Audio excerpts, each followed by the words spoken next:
Hello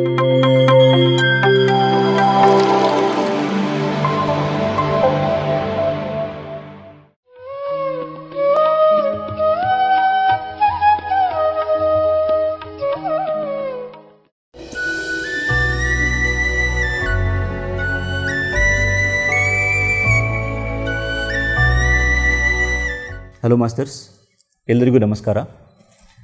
ಇವತ್ತು ನಾವು ಬಳ್ಳಾರಿಯಲ್ಲಿದ್ದೀವಿ with A great master. ಅವ್ರ ಹೆಸರು ಹನುಮಂತರಾವ್ ಅಂತೇಳಿ.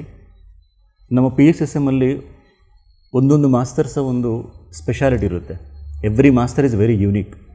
ಯಾಕಂದರೆ ಧ್ಯಾನ ಪ್ರಚಾರದಲ್ಲಿ ತಮ್ಮದೇ ಆದಂತಹ ಒಂದು ಶೈಲಿಯಲ್ಲಿ ಪ್ರಚಾರ ಮಾಡ್ತಾ ಇರ್ತಾರೆ.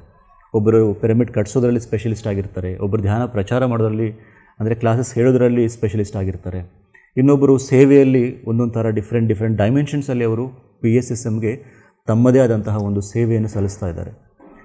ಇವತ್ತು ನಾವು ಪರಿಚಯ ಮಾಡಿಕೊಳ್ತಿರುವಂತಹ ಒಂದು ಗ್ರೇಟ್ ಮಾಸ್ಟರ್, ಅವರು ಒಂದು ವಿಶೇಷತೆ ನನಗೆ ತಿಳಿದಾಗೆ ಅವರೊಂದು ವಿಶೇಷತೆ ಏನು ಅಂದರೆ, ಮುಖ್ಯವಾಗಿ ಹಳ್ಳಿಗಳಲ್ಲಿ ಪ್ರತಿಯೊಂದು ಹಳ್ಳಿಯ ಜನಕ್ಕೆ Nook and corner of the villages ಅಲ್ಲಿ ಹೋಗಿ ಧ್ಯಾನ ರೀಚ್ ಆಗಬೇಕು ಅಂತ ಕೆಲವು ವರ್ಷಗಳ ಹಿಂದೆಯೇ ಅವರೊಂದು ವ್ಯಾನ್ ತೊಗೊಂಡು ಒಂದು LED ಸ್ಕ್ರೀನ್ ಇಟ್ಕೊಂಡು ಸ್ಪಿರಿಚುವಲ್ ರಿಯಾಲಿಟಿ ಧ್ಯಾನವನ್ನೆಲ್ಲ ತೊಗೊಂಡು ಆ ಒಂದು ಹಳ್ಳಿಗಳಲ್ಲಿ ಆ ವಿಡಿಯೋ ರೂಪಕ ಒಂದು ಮೂವಿನೇ ಥರನೇ ಒಂದು, ಯಾಕಂದರೆ ನಾವು ಹೇಳೋದಕ್ಕಿಂತ ತೋರಿಸೋದಿನ್ನ ಭಾಳ ಬೆಟರು. ಯಾವುದಾದ್ರೂ ಒಂದು ದೃಶ್ಯದ ರೂಪಕ ನಾವು ತೋರಿಸಿದಾಗ ಚೆನ್ನಾಗಿ ಅರ್ಥ ಆಗುತ್ತೆ ಅಂತೇಳಿ ಆ ಸ್ಪಿರಿಚುವಲ್ ರಿಯಾಲಿಟಿ ಆ ವಿಡಿಯೋಸ್ ಎಲ್ಲ ಹಾಕಿ ಧ್ಯಾನ ಪ್ರಚಾರ ಮಾಡ್ತಾ ಸುಮಾರು ಒಂದು 2018 ಅಥವಾ 17 ಅನ್ಕೋಬೋದು, ಆ ಒಂದು ವರ್ಷದಿಂದನೂ ಮುಖ್ಯವಾಗಿ ಜೈಲ್ಸ್ ಮೇಲೆ ಫೋಕಸ್ ಮಾಡ್ತಿದ್ದಾರೆ. ಇವಾಗ ಕರ್ನಾಟಕದಲ್ಲಿ ಜೈಲಲ್ಲಿ ಧ್ಯಾನ ಪ್ರಚಾರ ಆಗ್ತಿದೆ ಅಂತ ಹೇಳಿದರೆ ನಮಗೆ ಮೊಟ್ಟ ಮೊದಲನಾಗಿ ನೆನಪು ಬರುವಂತಹ ಒಂದು ಮಾಸ್ಟರ್ ಹನುಮಂತರಾವ್ ಸರ್. ಯಾಕಂದರೆ ಬಳ್ಳಾರಿಯಲ್ಲಿ ಅವರು ಮೊಟ್ಟ ಮೊದಲು ಪ್ರಾರಂಭ ಮಾಡಿದ್ದಾರೆ ಜೈಲಲ್ಲಿ, ಅಲ್ಲಿಂದ ನೆಕ್ಸ್ಟ್ ಮತ್ತು ಅವರಿಂದ ಅಲ್ಲಿ ತುಮಕೂರು, ಈ ಥರ ಬಹಳಷ್ಟು ಪ್ಲೇಸಸ್ಸಲ್ಲಿ ಜೈಲ್ಸ್ಗಳಲ್ಲಿ ಪ್ರಚಾರ ಆಗ್ತಿದೆ. ಯಾಕಂದರೆ ಜೈಲ್ಸಲ್ಲಿ ಪರ್ಮಿಷನ್ ಸಿಗಬೇಕು, ಅಲ್ಲಿ ಖೈದಿಗಳಿಗೆ ಧ್ಯಾನವನ್ನು ಹೇಳ್ಕೊಡ್ಬೇಕಂದ್ರೆ ಅಷ್ಟು ಈಸಿ ಅಲ್ಲ. ಯಾಕಂದರೆ ಎಷ್ಟೋ ಒಂದು ಪರ್ಮಿಷನ್ಸ್ ಬೇಕಾಗ್ತದೆ, ಎಷ್ಟೋ ಒಂದು ಪ್ರೋಟೋಕಾಲ್ ಇರುತ್ತೆ. ಸೊ ಅಂಥ ಒಂದು ಪ್ರದೇಶದಲ್ಲಿ ಹೋಗಿ ಅವರು ಖೈದಿಗಳಿಗೆ ಧ್ಯಾನವನ್ನು ಹೇಳ್ತಾ ಎಷ್ಟು ಪರಿವರ್ತನೆ ಖೈದಿಗಳಲ್ಲಿ ಅವರು ತಂದಿದ್ದಾರೆ ಅಂದರೆ ಈ ಒಂದು ಇಂಟರ್ವ್ಯೂವಲ್ಲಿ ನಿಮಗೆ ಗೊತ್ತಾಗುತ್ತೆ. ಸೊ ಅಂತಹ ಒಂದು ಮಾಸ್ಟರ್ ಒಂದು ಆಧ್ಯಾತ್ಮಿಕ ಪ್ರಯಾಣ, ಧ್ಯಾನದಿಂದ ಅವರೇನು ಪಡ್ಕೊಂಡಿದ್ದಾರೆ, ಅವರು ಮಾಡ್ತಿರುವಂತಹ ಒಂದು ಸೇವೆ, ಇವೆಲ್ಲವನ್ನು ಕುರಿತು ನಾವು ಈ ಒಂದು ಇಂಟರ್ವ್ಯೂಲ್ಲಿ ತಿಳ್ಕೊಳ್ಳೋಣ. ಬನ್ನಿ. ನಮಸ್ಕಾರ ಸರ್, ತಮಗೆ ಕಾರ್ಯಕ್ರಮಕ್ಕೆ ಸ್ವಾಗತ. Thank you sir. Thank you sir. So ತುಂಬ ಖುಷಿ ಆಗ್ತದೆ ನಿಮ್ಮ ಹತ್ರ ನಾವು ಇಂಟರ್ವ್ಯೂ ಇವತ್ತು ಮಾಡ್ತಾ ಇರೋದು ಸರ್. ಯಾಕಂದರೆ ಬಹಳಷ್ಟು ಒಂದು ನಾವು ಆವಾಗ ಬ್ಯಾಂಗ್ಳೂರಿಂದ ಬರ್ತಾ ಇದ್ದೀವಿ, ನಾವು ನಿಮ್ಮ ಒಂದು ವರ್ಕ್ಸ್ ಬಗ್ಗೆ ಎಲ್ಲ ಹೇಳ್ತಾ ಇದ್ರು. ನಮ್ಮ ಫ್ರೆಂಡ್ ಮುರಳಿನೂ ಭಾಳ ಕ್ಲೋಸ್ ನನಗೆ.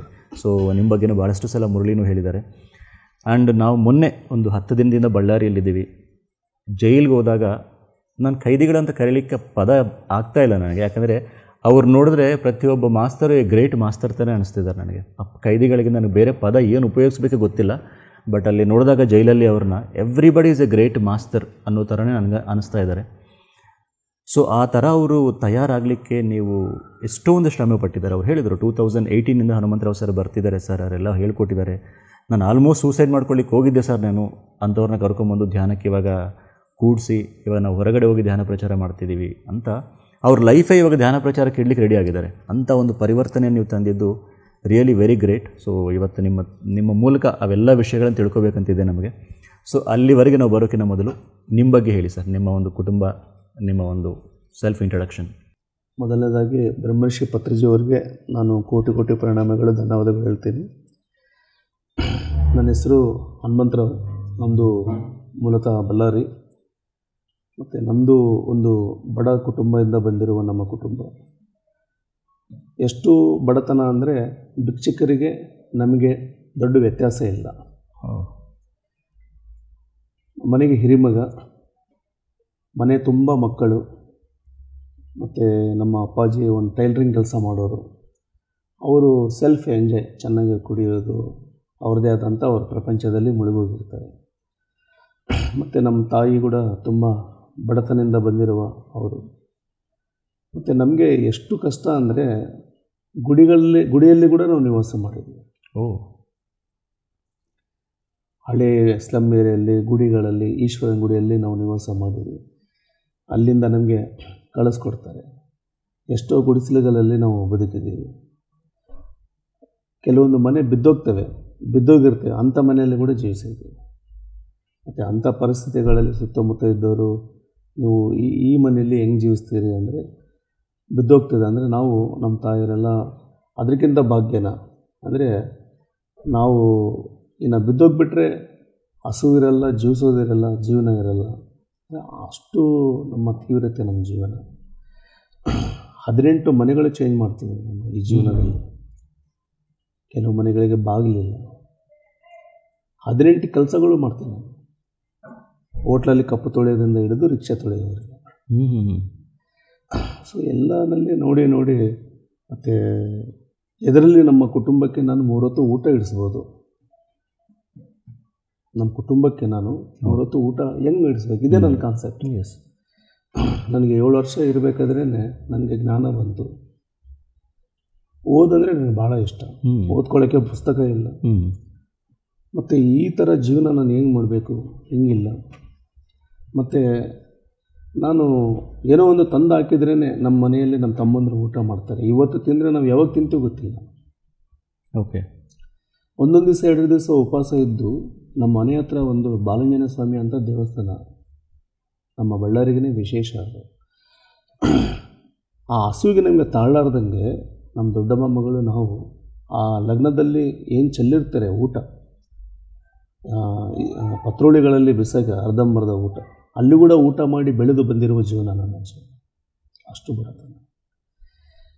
ನನಗೆ ಅನ್ನಿಸ್ತಾ ಇತ್ತು, ಯಾಕೆ ಇಷ್ಟು ನಾನು ಬಡತನದಲ್ಲಿ ಹುಟ್ಟಿದ್ದೀನಿ, ಯಾರು ನಾನು, ಯಾಕೆ ಇಂಥ ಕುಟುಂಬಕ್ಕೆ ನಾನು ಆಯ್ಕೆ ಮಾಡ್ಕೊಂಡಿದ್ದೀನಿ. ಚೆನ್ನಾಗಿಲ್ಲ ಈ ಕುಟುಂಬ. ಒಂದು ಕತ್ತೆ ತಗೊಂಡು ತೀವ್ಸ್ಕೊಂಡು ಬಿಡೋಣ, ಸತ್ತೋಗ್ಬಿಡೋಣ, ಇನ್ನೊಂದು ಕಡೆ ಹುಟ್ಟೋಣ, ಅಲ್ಲಿ ನೋಡೋಣ, ಚೆನ್ನಾಗಿದ್ರೆ ಓಕೆ, ಇಲ್ಲ ಅಲ್ಲಿ ಕೂಡ ತಿಳ್ಕೊಂಡು ಬಿಡೋಣ, ಇನ್ನೊಂದು ಕಡೆ. ಆ ಮಟ್ಟಕ್ಕೆ ನಿಮಗೆ ಆಲೋಚನೆ. ಹೌದು, ಪರಿಸ್ಥಿತಿಗಳಂಗೆ ಬಂದಿದೆ. ಹೌದು. ಯಾಕಂದರೆ ಎಷ್ಟು ಬಡ ಕುಟುಂಬ ಅಂದರೆ ಮನುಷ್ಯನಿಗೆ ಹಗಲು ಇರ್ತದೆ, ರಾತ್ರಿ ಇರ್ತದೆ. ಆದರೆ ನಮಗೆ ಯಾವಾಗಲೂ ಕತ್ಲದಲ್ಲೇ ಜೀವಿಸಿದ್ವಿ. ಚಿಕ್ಕ ಚಿಕ್ಕ ತಮ್ಮಂದರು, ನಮ್ಮ ತಾಯಿಗೆ ಅವ್ರಿಗೆ ಏನು ಅಷ್ಟು ಗೊತ್ತಿಲ್ಲ. ಸೊ ನಮ್ಮಂಥ ಫುಟ್ಪಾತ್ನಲ್ಲಿ ಇದ್ದವರು ಬಡವರಿಗೆ ನ್ಯಾಯ ಆಗಲಿ ಅಂತ ನಾನು ಅಂಗಡಿ ಇಟ್ಟಿದ್ದೆ. Wonderful sir. ಅಂಗಡಿ ಇಡೋಕ್ಕೋಸ್ಕರ ನಾನು ಅಂಗಡಿ ಇಟ್ಟಿಲ್ಲ, ಅಥವಾ ಶ್ರೀಮಂತ ಆಗೋಕ್ಕೋಸ್ಕರ ಅಂಗಡಿ ಇಟ್ಟಿಲ್ಲ, ಹೆಸರು ಮಾಡೋಕ್ಕೋಸ್ಕರ ನಾನು ಆಗಿಲ್ಲ. ನಮ್ಮ ಬಡತನ ನಮ್ಮಂಥವ್ರಿಗೆ ನ್ಯಾಯ ಆಗಲಿ ಅಂತ ಹೇಳಿ ನಾನು ಅಂಗಡಿ ಇಟ್ಟಿದ್ದೀನಿ. ಸೊ ಇವತ್ತು ಅವರೆಲ್ಲರ ಆಶೀರ್ವಾದ ನಮಗೆ ಇಲ್ಲಿವರೆಗೆ ಕರ್ಕೊಂಡು ಬಂತು. ಸ್ಟಿಲ್ ಇವತ್ತಿಗೆ 25ನೇ ವರ್ಷ ನಮ್ಮ ಅಂಗಡಿ ಇಟ್ಟು. ಸೊ ಗಿರಾಕಿ ದೇವರುಗಳು ನಮಗೆ ತುಂಬ ಸಹಕಾರ ಮಾಡಿದ್ದಾರೆ. ಸೊ ನಾವು ಆ ವ್ಯಾಪಾರದಲ್ಲಿ ಬೆಳವಣಿಗೆ ಆಗ್ತಾ ನಾವು ಇಂಪ್ರೂವ್ ಮಾಡ್ತಾ, ಸೊ ಬಳ್ಳಾರಿ ಡಿಸ್ಟಿಕ್ಕಲ್ಲಿ ಸಾಕಷ್ಟು ಹಳ್ಳಿಗಳಿಗೆ ಮಾದರಿ ಆಗಿದೆ ನಮ್ಮ ಅಂಗಡಿ, ಶ್ರೀ ಹುಲ್ಗಿ ಎಂಟರ್ಪ್ರೈಸಸ್ ಅಂತ ಹೇಳಿಬಿಟ್ಟು. ಈ ಥರ ನನ್ನ ಜೀವನದಲ್ಲಿ ನನ್ನ ಬಡತನ ನನಗೆ ತುಂಬ ಕಲಿಸ್ಕೊಡ್ತು. ನನಗೆ ಹೆಮ್ಮೆ ಅನ್ನಿಸ್ತು. ಅಂದರೆ ಯಾವತ್ತೂ ನನಗೆ ನನ್ನ ಜೀವನದಲ್ಲಿ ನಾನು ಬಡವ ಅಂತ ನನಗೆ ಯಾವಾಗ ಅನಿಸಿಲ್ಲ. ಓಕೆ. ಈ ಬಡತನದಲ್ಲಿ ನಾವು ಕಲಿಯೋದು ಏನಿದೆ ಅಂದರೆ ಸರ್, ಎಲ್ಲ ಆತ್ಮಸ್ವರೂಪಿಗಳಿಗೆ ನಾವು ಇಲ್ಲೇ ಕಲಿಯೋದಿದೆ ಸರ್. ಅಲ್ಲೇ ನಮಗೆ ಕಣ್ಣೀರಿಂದನೇ ನಮಗೆ ಆಧ್ಯಾತ್ಮಿಕ ಸ್ಟಾರ್ಟ್ ಆಗ್ತದೆ. ಓಕೆ. ಅಲ್ಲಿ ನಮ್ಮ ಗುಡಿಗೆ ಹರಿಕತೆ ಹೇಳಕ್ಕೆ ಬರ್ತಾಯಿದ್ರು, ಎಷ್ಟೋ ಸ್ವಾಮಿಗಳು ಬರ್ತಾಯಿದ್ರು. ನಮ್ಮ ಒಂದು ಬಡತನ, ನಮ್ಮ ಕಷ್ಟ ಅಲ್ಲಿ ಏನು ತಿನ್ನಕ್ಕೆ ಸಿಗ್ತೈತೆ ಅಂತ ನಾನು ಹೋಗ್ತಿದ್ದಿಲ್ಲ. ನಾನು ಇವತ್ತಿಗೂ ಕೂಡ ನಾನು ಎಲ್ಲಿಗೆ ಕೈ ಚಾಚಿಲ್ಲ ಸರ್. ನನಗೆ ಫ್ರೀ ಯಾರು ಕೊಟ್ಟರು ತೊಗೊಳ್ಳಲ್ಲ. ಅಷ್ಟು ಇಷ್ಟು ಆದರೆ ನಾನೇ ಕೊಡಬೇಕಾಗಲಿ, ನಾನು ಇನ್ನೊಬ್ಬರು ನೋಡೋಕ್ಕೆ ಹೋಗೋಕ್ಕೆ ನನಗೆ ಇಷ್ಟ ಇಲ್ಲ. ಫ್ರೀ ಬರೋದು ಯಾವುದೂ ಬೇಡ, ಲಾಟ್ರಿಗಳು ಬೇಡ, ಬಂಪರ್ ಪ್ರೈಸ್ ಬೇಡ, ಈ ಥರ ಯಾವುದೂ ಬೇಡ ನನಗೆ. ಶೇರ್ ಬೇಡ, ಇನ್ನೊಂದು ಬೇಡ. ನಾವೇ ಕಷ್ಟಪಟ್ಟು ಹತ್ತೊಬ್ಬರಿಗೆ ಮಾಡಿ ಕೊಡುವಂಥದ್ದು ಅಷ್ಟೇ. ಸೊ ಹಂಗಾಗಿಬಿಟ್ಟು ನಾನು ಎಷ್ಟೋ ಕಡೆ ಕೆಲಸಕ್ಕೆ ಹೋಗ್ತಾಯಿದ್ರೆ ದಿನ ಅವ್ರಿಗೆ ಹೇಳ್ತಾ ಇದ್ದೆ, ಏನು ಊಟ ಮಾಡಿಯಪ್ಪ ಅಂದರೆ, ನಾನು ಇವತ್ತು ಒಗ್ಗರಣೆ ತಿಂದಿದ್ದೀನಿ, ನಾನು ಪೂರಿ ತಿಂದಿದ್ದೀನಿ. ನನಗೆ ಸ್ವಾಭಿಮಾನ ಜಾಸ್ತಿ ಸರ್ ನನಗೆ. ಸೊ ಅವ್ರು ಕೇಳೋರು, ನಾವೇ ತಿಂತಾ ಇಲ್ಲ, ನೀನು ನಿಜವಾಗ್ಲೂ ಹೇಳಿ ತಿಂತೀಯ ಅಂತ ಹಿಂಗೆ ಹೊಟ್ಟೆ ಮುಟ್ಟಿ ನೋಡೋರು. ಪ್ರಮಾಣ ಮಾಡಂದರೆ, ಇಲ್ಲ ನಾನು ಏನು ತಿಂದೆ, ಎಷ್ಟೋ ವರ್ಷಗಟ್ಟಲಾಗಿದೆ ನಾನೇನು ತಿಂದಿಲ್ಲ ಬೆಳಗ್ಗೆ ಟೈಮ್ನಲ್ಲಿ ಅಂತ. ಅವ್ರು ನನಗೆ ಹಪ್ಕೊಂಡು ಅಳೋರು. ಈ ಥರ ಎಲ್ಲ ನನ್ನ ಜೀವನದಲ್ಲಿ ಆಧ್ಯಾತ್ಮಿಕ ಅನ್ನೋದು ನನಗೆ ಗೊತ್ತಿಲ್ಲ. ಆದರೆ ಈ ನೋವು, ಈ ಏನಿದು ನನ್ನ ಮೇಲೆ ನನಗೆ ನೋವಿಲ್ಲ ಸರ್. ನಾನು ಎಷ್ಟು ದಿನ ಆದರೂ ಉಪವಾಸ ಇರ್ತೀನಿ. ಬುಡ್ಡೆ ತಿಂತ ಬುಡ್ಡೆ ಚಿಪ್ಪೆ ಕೂಡ ತಿಂದಿರುವ ಜೀವನ ನಾನು. ಸೊ ಈ ಥರ ಇರಬೇಕಾದ್ರೆ ಏನು ಜೀವನ ಅಂದರೆ ಏನು, ಸತ್ಯ ಅಂದರೆ ಏನು, ದೇವರಂದರೆ ಏನು, ಸುಳ್ಳು ಹೇಳ್ಬಾರ್ದು ಅಂತಾರೆ. ಸುಳ್ಳು ಅಂದರೆ ಏನು, ಸತ್ಯ ಅಂದರೆ ಏನು. ನನಗೆ ಏನೋ ಒಂದು ಕೆಲಸ ಇದ್ದರೆ ನಡ್ಕೊಂಡು ಹೋಗ್ತಿದ್ದಿಲ್ಲ ಸರ್, ನಾನು ಓಡೋಗ್ತಾ ಇದ್ದೆ ಆ ಬೀದಿಗಳಲ್ಲಿ. ಆ ಬೀದಿಗಳೆಲ್ಲ ನನಗೆ ಏನೋ ಒಂಥರ ಹೊಸ ಅನಿಸು. ನನಗೆ ಹನುಮಂತರಾವ್ ಅಂತ ಹೇಳ್ತಾರೆ, ಈ ಹೆಸರು ನನಗೆ ಯಾಕೆ ಇಟ್ಟಾರೆ, ಈ ಹೆಸರಿಗೆ ನಾನು ಕರೆಕ್ಟಾ ಅನ್ನೋದು, ನಾನು ಯಾರು, ಈ ಹೆಸರು ಇದೆಯವಳು ನಾನು ಯಾರು, ಇವ್ರ ಹತ್ರ ಬಂದು ನಾನು ಏನು ಮಾಡ್ತಾ ಇದ್ದೀನಿ ಅಂತ ನನಗೆ ಊಹೆ ಬಂದಾವಾಗಿಂದನೇ ನನಗೆ ಇವೆಲ್ಲ ಇದೆ, ನಿಮ್ಮ ಒಳಗಡೆ ಅವೆಲ್ಲ ಇದೆ, ಆತ್ಮಚಿಂತನೆ ಇದೆ. Okay okay. ಅಲ್ಲಿ ನಮ್ಮ ಹರಿಕತೆ ಎಲ್ಲ ಹೇಳಬೇಕಾದ್ರೆ ಗುಡಿಗೋಪುರಗಳಲ್ಲಿ ಸ್ವಾಮಿಗಳು ಅವರು ಪುರಾಣಗಳು ಅವೆಲ್ಲ ಹೇಳ್ತಾ ಇದ್ದಾರೆ, ಜನಗಳಿಗೆ ನೋಡ್ತಾ ಇದ್ದೆ, ಅವ್ರು ಹೇಳ್ತಾ ಇದ್ರೆ ನಾನು ಇಲ್ಲಿ ಜನಗಳಿಗೆ ನೋಡ್ತಾ ಇದ್ದೆ. ಇವರೆಲ್ಲ ನಮಗೆ ಇವ್ರಿಗೆ ನಾನು ಯಾಕೆ ನೋಡ್ತಾ ಇದ್ದೀನಿ, ಇವ್ರಿಗೆ ನಾನು ಮತ್ತೆ ನೋಡ್ತೀನಿ, ನಾನು ಇವರಿಗೆ ನೋಡ್ತಾ ಇದ್ದೀನಿ, ನನಗೆ ಇವರೆಲ್ಲ ಗೊತ್ತಾ ಅನ್ನೋದು ಒಳಗಿಂದ ನನಗೆಲ್ಲ ಒಂಥರ ಪ್ರೇರಣೆ ಆಗ್ತಾಯಿತ್ತು. ತುಂಬ ನನಗೆ ಚಿಂತನೆ, ಆತ್ಮಚಿಂತನೆ ಯಾವಾಗಲೂ ಇರ್ತಾಯಿತ್ತು. ಓಕೆ. ಆಮೇಲೆ ನನಗೆ ಸ್ಕೈ ಅಂದರೆ ಭಾಳ ಇಷ್ಟ, ಆರೆಂಜ್ ಅಂದರೆ ಭಾಳ ಇಷ್ಟ. ಸೊ ನಾನು ನಮ್ಮ ತಾಯಿಗೆ ಹೇಳ್ತಿದ್ದೆ, ಅಮ್ಮ ನನಗೆ ಬಿಟ್ಬಿಡು ದಯವಿಟ್ಟು, ನಾನು ಬ್ರಹ್ಮಚರ್ಯ ಆಗಿಬಿಡ್ತೀನಿ, ನನಗೆ ಭಾಳ ಇಷ್ಟ ಬ್ರಹ್ಮಚರ್ಯ ಆಗಿಬಿಡ್ತೀನಿ. ಅಲ್ಲಪ್ಪ ನೀನೇ ದೊಡ್ಡ ಮಗ ಹೋಗ್ಬಿಟ್ರೆ ಹೆಂಗೆ ಅಂತೇಳಿ ನಮ್ಮಮ್ಮ ನನಗೆ ತುಂಬ ಸಾರಿ ರಿಕ್ವೆಸ್ಟ್ ಮಾಡ್ಕೊಂಡಿದ್ದಾರೆ. ಇಲ್ಲಾಂದರೆ ನನಗೆ ಬಿಟ್ಬಿಡು, ನಾನು ಸಿನಿಮಾ ಆ್ಯಕ್ಟರ್ ಆಗಿಬಿಡ್ತೀನಿ ಅಂತ. ಓ, ಆ್ಯಕ್ಟಿಂಗ್ ಇಷ್ಟ? ಹೌದು, ನಾನು ಒಂದು 25-30 ಸ್ಟೋರಿ ಬರ್ತಿದ್ದೀನಿ ನಾನು. ಹೌದಾ ಸರ್? ಓಕೆ. ಒಂದು ಸ್ಟೋರಿ ನಾನು ತಮಿಳಲ್ಲಿ ಕೊಟ್ಟಿದ್ದೀನಿ, 4 ಕೋಟಿ ರೂಪಾಯಿ ಬಡ್ಜೆಟಲ್ಲಿ ಸಿನಿಮಾ ಮಾಡಿದ್ದಾರೆ. ಅದರಲ್ಲಿ ಫ್ಲೂಟ್ ಇಂಟ್ರೊಡ್ಯೂಸ್ ಮಾಡಿದ್ದೀನಿ, ಕಾಸ್ಮಿಕ್ ಎನರ್ಜಿ ಇಂಟ್ರೊಡ್ಯೂಸ್ ಮಾಡಿದ್ದೀನಿ. ಓಕೆ. ಅಂದರೆ ಪಾಸಿಟಿವ್ ಎನರ್ಜಿ ಅಂದರೆ ಏನು, ನೆಗೆಟಿವ್ ಎನರ್ಜಿ ಅಂದರೆ ಏನು, ಒಂದು ವಂಶದಲ್ಲಿ ಒಂದು ಕುಟುಂಬದಲ್ಲಿ ಮಾಡಲಾರ್ದು ಒಂದು ತಪ್ಪು ಮಾಡಿದ್ರೆ ಆ ಜನ್ರೇಷನ್ ಹೆಂಗೆ ಫೇಸ್ ಮಾಡ್ತಾಯಿದೆ. ಓಕೆ. ಇವೆಲ್ಲ ಸ್ಕ್ರಿಪ್ಟ್ಸ್ ಬರೆದಿದ್ದೀರಿ ನೀವು? ಅವೆಲ್ಲ ಆಗಿದೆ, ಅವೆಲ್ಲ ಆಗಿ ಮೂವಿ ಕೂಡ ರಿಲೀಸ್ ಆಗಿದೆ. ಡೈರೆಕ್ಟರ್ ಇದ್ದಾನೆ ಸರ್ ನಿಮ್ಮಲ್ಲಿ? ಗ್ರೇಟ್. ಓಕೆ. ಸೊ ನಾನು ಸಿನಿಮಾ ಆ್ಯಕ್ಟರ್ ಆಗ್ತೀನಿ. ಅಪ್ಪ ನೀನು ಹಂಗಂದ್ರೆ ಹಂಗಂತಿ, ಹಿಂಗಂದ್ರೆ ಹಿಂಗಂತಿ, ಬೇಡ ಕಣಪ್ಪ, ನೀನು ಇರಬೇಕು, ನೀನೇ ನನ್ನ ಬದುಕು, ನೀನೇ ನನ್ನ ಆಸೆ ಅಂತ ನಮ್ಮ ತಾಯಿ ನನಗೆ ಒಂದು ಹೀರೋ ಥರ ನೋಡೋರು, ಆಮೇಲೆ ಒಂದು ಗುರು ಥರ ನೋಡೋರು. ಭಾಳ ನಾನು ವರ್ಷಾನುಗಟ್ಟಲೆ ನಮ್ಮ ಅಮ್ಮ ಹತ್ರ, ನಮ್ಮ ತಾಯಿ ಹತ್ರ ಆಧ್ಯಾತ್ಮಿಕ ನಾನು ಭಾಳ ಮಾತಾಡ್ಕೊತ ಇದ್ದೀನಿ. ಓಕೆ. ಅವರು ತುಂಬ ಭಕ್ತಿ ಮಾರ್ಗದಲ್ಲಿ ಇದ್ದರು. ಆಮೇಲೆ ಚಿನ್ನಜೀಯರ ಸ್ವಾಮಿಯವ್ರ ಹತ್ರ ಅವರು ಗುರುಬೋಧ ತಗೊಂಡ್ರು, ಅವರಿಗೆ ನನಗೆ ತುಂಬ ಇದಾಗ್ತಿತ್ತು. ಸೊ ಹಿಂಗೆ ಹೋಗ್ತಾ ಹೋಗ್ತಾ ಜರ್ನಿಯಲ್ಲಿ ಈ ಸ್ವಾಮಿಗಳು ಈ ಪುರಾಣ ಇವೆಲ್ಲ ಹೇಳ್ತಾ ಇದ್ದಾರೆ. ಆ್ಯಕ್ಚುಲಿ ಈ ಭೂಮಿಯಲ್ಲಿ ಸತ್ಯ ಮಾರ್ಗ ಎಲ್ಲ ಐತಿ. ನನಗೆ ಒಂದು ದೃಢ ವಿಶ್ವಾಸ ಇತ್ತು. ನನಗೆ ಸಿದ್ದಯ್ಯನಷ್ಟು ನನ್ನ ಶಿಷ್ಯ ವೀರ ಬ್ರಹ್ಮೇಂದ್ರ ಸ್ವಾಮಿ ಅಂತ ಗುರು ನನ್ನ ಜೀವನದಲ್ಲಿ ಬಂದು ಕೈ ಹಿಡಿಬೇಕು. ನನಗೆ ಶಿಷ್ಯ ಅಂತ ನೀವು ನನ್ನ ಟೆಸ್ಟ್ ಮಾಡೋದಲ್ಲ, ನೀನು ಗುರುಗೆ ಎಲಿಜಿಬಲ್ ಇದೆಯಾ ಇಲ್ಲ ಅಂತ ನಾನು ನಿನ್ನ ಟೆಸ್ಟ್ ಮಾಡಬೇಕು. ಓಕೆ.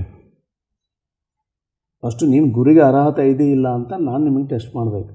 ಆವಾಗ ನಾನು ನಂಬಿದ ಮೇಲೆ ನಿನ್ನ ಬೆಂಕಿಯಲ್ಲಿ ಹಾರಂದರೆ ಹಾರ್ತೀನಿ, ನನ್ನ ಪ್ರಾಣ ನಿನಗೆ ಆವತ್ತು ಕೊಟ್ಬಿಡ್ತೀನಿ. ಓಕೆ. ಅಷ್ಟು ನನಗೆ ಇದು ಇತ್ತು. ಮತ್ತು ಈ ಭೂಮಿಯಲ್ಲಿ ಮೋಸ ಹೋಗೋ ಮಾರ್ಗಗಳಿಗೆ ನಾನು ಹೋಗಬಾರ್ದು. ಈ ಭೂಮಿಯಲ್ಲಿ ಕೊನೆಯ ಮಾರ್ಗ ಆಗಿರಬೇಕು, ಅದಕ್ಕಿಂತ ಇನ್ನು ಅನ್ಯ ಮಾರ್ಗನೇ ಇರಬಾರ್ದು. ಅಂಥ ಮಾರ್ಗಕ್ಕೆ ನಾನು ಕೈ ಇಡಬೇಕು, ಕಾಲಿಡಬೇಕು ಅಂತ ನನ್ನ ಒಳಗಡೆ ತುಂಬ ಹಾರಾಟ ನಡೀತಾ ಇತ್ತು. ಸೊ ಆವಾಗ ನಾನು ಈ ಚಾನಲ್ಗಳಿಗೆ, ಟಿ ವಿ ಬರೋಂಥ ಜನ, ಆಸ್ಥಾ ಚಾನಲ್ಲು, ಭಕ್ತಿ ಚಾನಲ್ಲು, ಸಂಸ್ಕೃತಿ ಚಾನಲ್ಲು, ಇವರೇನು ಹೇಳ್ತಾರೆ, ಅವರೇನು ಹೇಳ್ತಾರೆ, ಅವರೇನು ಹೇಳ್ತಾರೆ, ಹಿಂಗೆಲ್ಲ ನೋಡ್ತಾ ಇದ್ದೆ. ಸೊ ಅವು ಒಂದು ಕಡೆ ನೋಡ್ತಾ ನನ್ನ ಒಳಗೆ ಇರುವಂಥ ಒಂದು ಫ್ಲೋ, ಆ ಫೈರು ನನಗೆ ಭಾಳ ಫೈರು. ಏನಂತ ಅಂದರೆ ಸತ್ಯಕ್ಕೆ ನಾನು ಶರಣಾಗ್ತೇನೆ. ಓಕೆ. ಅಂದರೆ ಹಿಂಗೆ ಪಂಚಪೀಠಾಧಿಪತಿಗಳು ಹಿಂಗೆ ಹೋಗ್ತಾ ಇದ್ದಾರೆ ನಮ್ಮ ಒಂದು ಸರ್ಕಲಲ್ಲಿ. ನೀವು ನಂಬ್ತೀರೋ ಇಲ್ಲೋ, ನಾನು ಹಿಂಗೆ ತಿರುಗಿ ನೋಡಿಲ್ಲ. ನನಗೆ ಅವ್ರ ಮೇಲೆ ಕೋಪ ಬಂದಿದೆ. ಯಾಕೆ ಕೋಪ? ಯಾಕಂದರೆ ಎಷ್ಟೋ ಜನ ಅವ್ರಿಗೆ ಒತ್ಕೊಂತಿರ್ತಾ ಇದ್ದಾರೆ. ನಮ್ಮಂಥ ಮನುಷ್ಯರೇ, ಅವರು ಆತ್ಮಸ್ವರೂಪಿಗಳೇ. ನೀವು ಅದ್ರ ಮೇಲೆ ಕುಂದಿರ್ಕೊಂಡು ಹೆಂಗೆ ಹೋಗ್ತೀನಿ? ಅಲ್ಲಿ ದೇವರು 4 ಜನ ಎತ್ಕೊಂಡು ಹೋಗ್ತಾ ಇದ್ದಾರೆ ಆತ್ಮಸ್ವರೂಪಗಳು. ನೀವು ಕೂತ್ಕೊಂಡು ಎಷ್ಟು ಇದುವಾಗಿ ಹಿಂಗೆ ಕೈ ಮಾಡ್ಕೊಂಡು ಹೋಗ್ತಾರೆ. ನೀವು ಏನು ಹಿಂಗೆ ಏನಿದೆ ಅದರಲ್ಲಿ? ಆ ತಾತ್ಪರ್ಯ ಏನು ನನಗೆ ಹೇಳಿ. ನೀನು ಹಿಂಗೆ ಕೈ ಮಾಡ್ತಿದೆಯಲ್ಲ, ನೀನು ಯಾರು ನನಗೆ ಆಶೀರ್ವಾದ ಮಾಡೋಕ್ಕೆ? ಹೆಂಗೆ ಆಶೀರ್ವಾದ ಮಾಡ್ತೀವಿ? ಯಾರನ್ನ ಪಾಂಪ್ಲೆಟಲ್ಲಿ ಹಿಂಗೆ ಆಶೀರ್ವಾದ ಮಾಡಿದ್ರೆ ಅರ್ಧ ಬಿಸಾಕ್ಬಿಡ್ತಿದ್ದೆ ನಾನು. ಹಿಂಗೆ ಕೈ ಮಾಡಿಯಲ್ಲ, ಇದು ಆಶೀರ್ವಾದ ನೀನು ಮಾಡೋದು, ನಿನಗೆ ಏನು ಅರ್ಹತೆ ಇದ್ದರೆ ನನಗೇನು ಆಶೀರ್ವಾದ ಮಾಡ್ತೀಯಾ? ಮಾಡಿದ್ರೆ ನಾನು ಅದು ಹಿಂದೆ ತೊಗೊಂಡು ಹೋಗೋಕ್ಕಾಗ್ತದೆ ಶಾಶ್ವತವಾಗಿ. ಓಕೆ. ಏನು ಕೊಡ್ತೀಯ ನೀನು?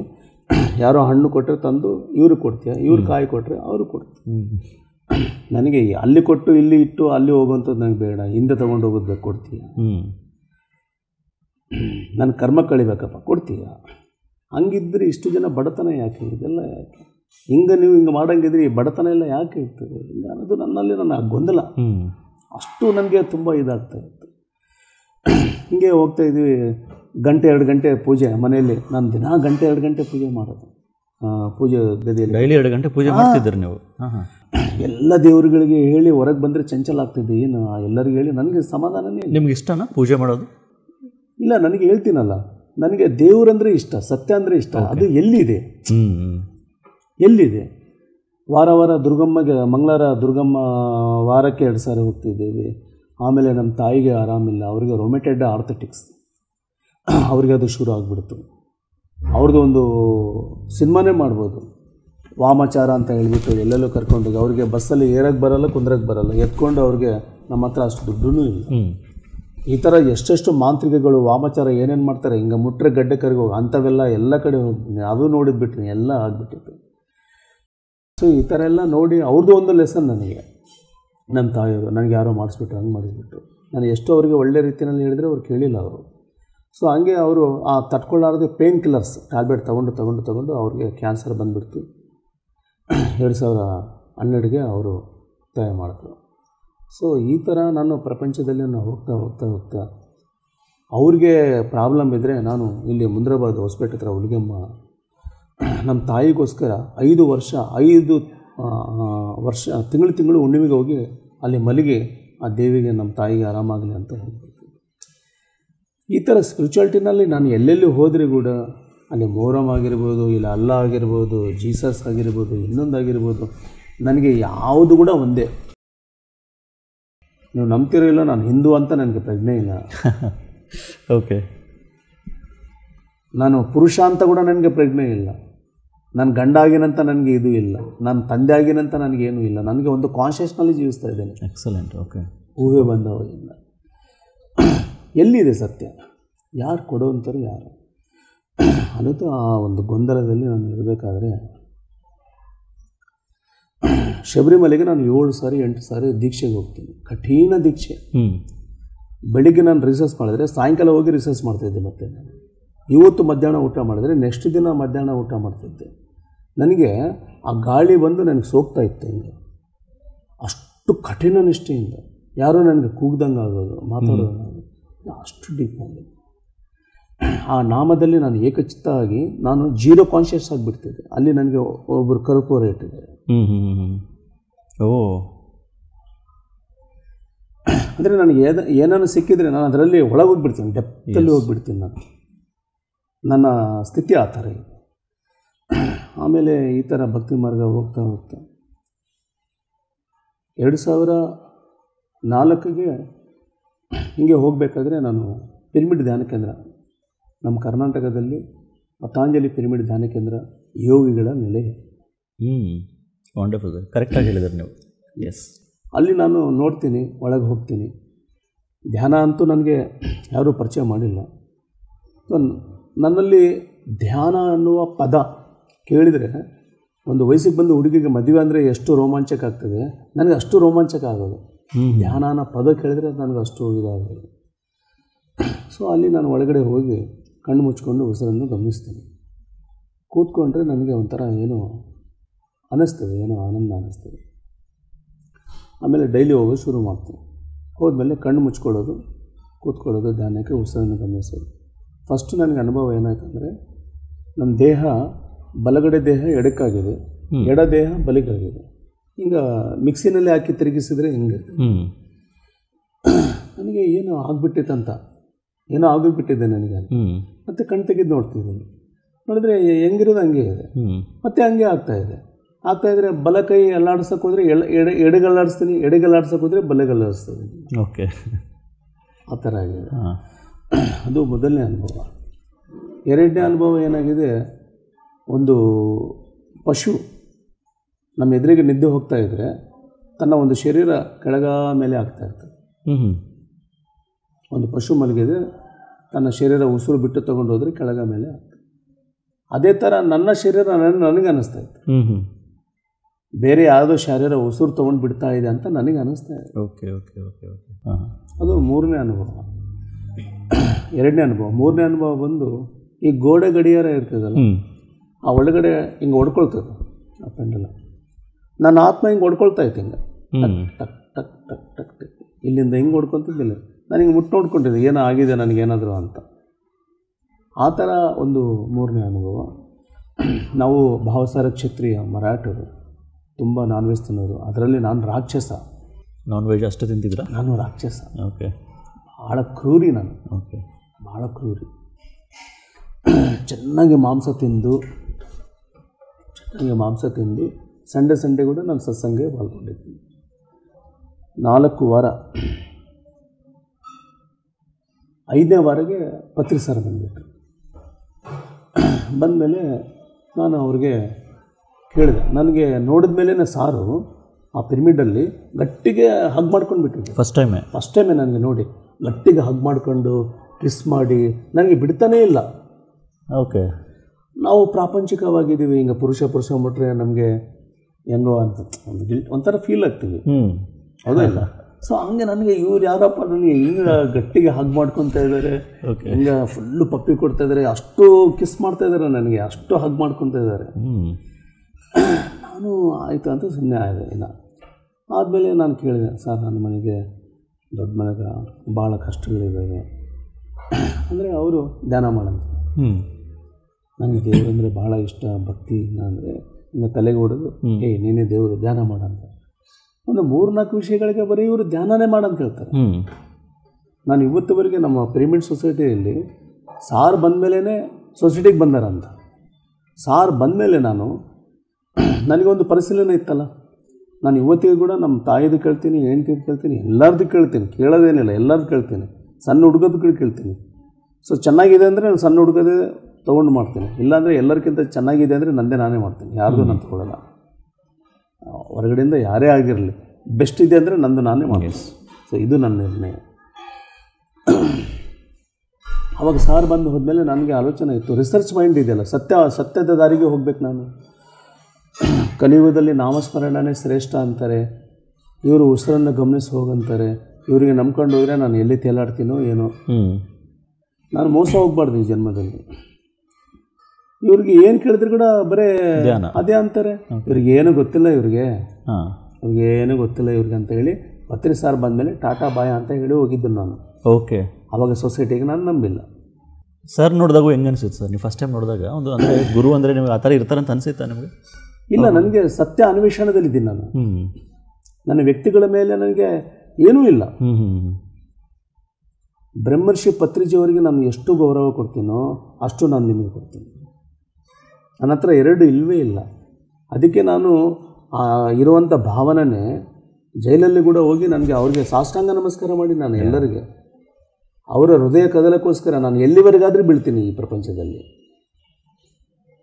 ಅವ್ರಿಗೆ ಹಗ್ ಮಾಡ್ಕೊಂಡು, ಅವ್ರಿಗೆ ಕಿಸ್ ಮಾಡಿ, ಗಟ್ಟಿಗೆ ಹಗ್ ಮಾಡಿ, ಅವ್ರಿಗೆ ಕಣ್ಣೀರು ಒರೆಸಿ. ನನಗೆ 2 ಕ್ವಾಲಿಟಿ ಇಲ್ಲ. ಪತ್ರಿಜಿ ನನ್ನ ಜೀವನದಲ್ಲಿ ಹೈಯೆಸ್ಟ್ ಶಿಖರ ಲವ್ ನನಗೆ ತುಂಬಿದೆ.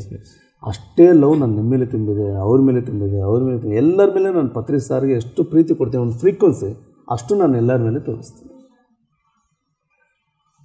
ಅದೇ ದೈವತ್ವ. ಸ್ಪಿರಿಚುವಾಲಿಟಿ ಅಂದರೆ ಸಮಾನತ್ವದಿಂದ ದೃಷ್ಟಿಯಲ್ಲಿ ನೋಡೋದೇ ದೈವತ್ವ, ಅದೇ ಸ್ಪಿರಿಚುವಾಲಿಟಿ. ಸೊ ನೀವು ಹೇಳಿದ್ರಿ ಪತ್ರಿ ಸರ್ನ ನೀವು ಮತ್ತೆ ಇವರೇನಪ್ಪ ಎಲ್ಲವಕ್ಕೂ ಧ್ಯಾನನೇ ಹೇಳ್ತಾರೆ, ನಂಬ್ಕೊಂಡ್ರೆ ಹೆಂಗೆ ಎಲ್ಲಿ ತೇಲ್ತಿದ್ನೋ ನಾನು ಅಂತ ಟಾಟಾ ಬಾಯ್ ಬಾಯ್ ಅಂತ ಹೇಳಿದರೆ ಮತ್ತೆ ಹೆಂಗೆ ಶುರು ಆಯ್ತು ಸರ್ ಇದು? ಆವಾಗ ನನಗೆ ಇನ್ನೂ ಸ್ವಲ್ಪ ಗೊಂದಲ ಜಾಸ್ತಿ ಆಗಿಬಿಡ್ತು. ಯಾಕಂದರೆ ನನಗೆ ನನ್ನ ಊಹೆ ಬಂದಾವಾಗಿಂದ ನನಗೇನು ಬಡತನ ಅನ್ನೋದು ನನಗೆ ಭಾಳ ಸಿಂಪಲ್ ಅನ್ನಿಸ್ತು, ನನಗೇನು ಅನಿಸಿಲ್ಲ. ಯಾಕಂದರೆ ಅದಕ್ಕಿಂತ ಜಾಸ್ತಿ ನನ್ನ ಒಳಗಡೆ ತೀವ್ರತೆ ಇದೆ. ನಾನು ಯಾರು? ನಾನು ತಿಳ್ಕೋಬೇಕು ನಾನು ಯಾರು, ಸತ್ಯ ಅನ್ನೋದು ಈ ಭೂಮಿ ಮೇಲೆ ಎಲ್ಲೈತೆ ಅನ್ನೋದು ನನಗೆ ತುಂಬ ಕಾಡಿಸ್ತಾ ಇತ್ತು. ಒಂದು ಕಡೆ ನಾನು ಒಂದು ಮನೆಯಲ್ಲಿ ಕಿರಾಣಿ ಅಂಗಡಿಯವರು ವೈಶ್ಯಸ್ ಅವ್ರ ಮನೆಯಲ್ಲಿ ಕೆಲಸ ಮಾಡಬೇಕಂದ್ರೆ ಒಂದು ದೊಡ್ಡ 12-13 ಅಡಿ ಒಂದು ಡೆಪ್ತ್ ಇರುವಂಥ ಒಂದು ಹೌಸ್, ಅದು ಕ್ಲೀನ್ ಮಾಡಂತ ನನಗೆ ಹೇಳಿದರೆ ಅದೆಲ್ಲ ಕ್ಲೀನ್ ಮಾಡಿ ಇಲ್ಲಿವರೆಗೆ ನೀರಿಟ್ಕೊಂಡು ನಾನು ಒಳಗೆ ಕೂತ್ಕೊಂಡು ಡೋರ್ ಮುಚ್ಕೊಂಡು ಬಿಟ್ಟಿದ್ದೆ. ನನಗೆ ಜೀವ ಸಮಾಧಿಯಲ್ಲಿ ಇರೋದು ಭಾಳ ಇಷ್ಟ ನನಗೆ. ಅದೇನೋ ಹಳೆ ವಾಸನೆಗಳು ಮತ್ತು ಏನೋ ಗೊತ್ತಿಲ್ಲ. ಆ ಡೋರ್ ಮುಚ್ಕೊಂಡು ನಾನು ಗಂಟೆ ಒಳಗೆ ಕೂತ್ಕೊಂಡು ಬಿಟ್ಟಿದ್ದೆ. ಓಕೆ. ಓಂ ವೀರಬ್ರಹ್ಮೇಂದ್ರ ಸ್ವಾಮಿ ನಮಃ, ಓಂ ವೀರಬ್ರಹ್ಮೇಂದ್ರ ಸ್ವಾಮಿ ಅಂತ ಗಟ್ಟಿಗರಿಸ್ತಿದ್ದೆ. 13-14 ವರ್ಷ ಇರಬೇಕಾದ್ರೆ ನಮ್ಮ ಮಮ್ಮಡಿಯವರ ಬಾಲಯೋಗಿ ಅಲ್ಲಿ ಹೋಗಿ ಬರೋದಾಗಿದೆ.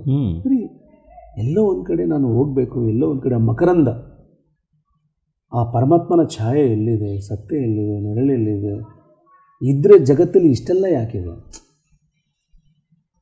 ಕನ್ಫ್ಯೂಸು.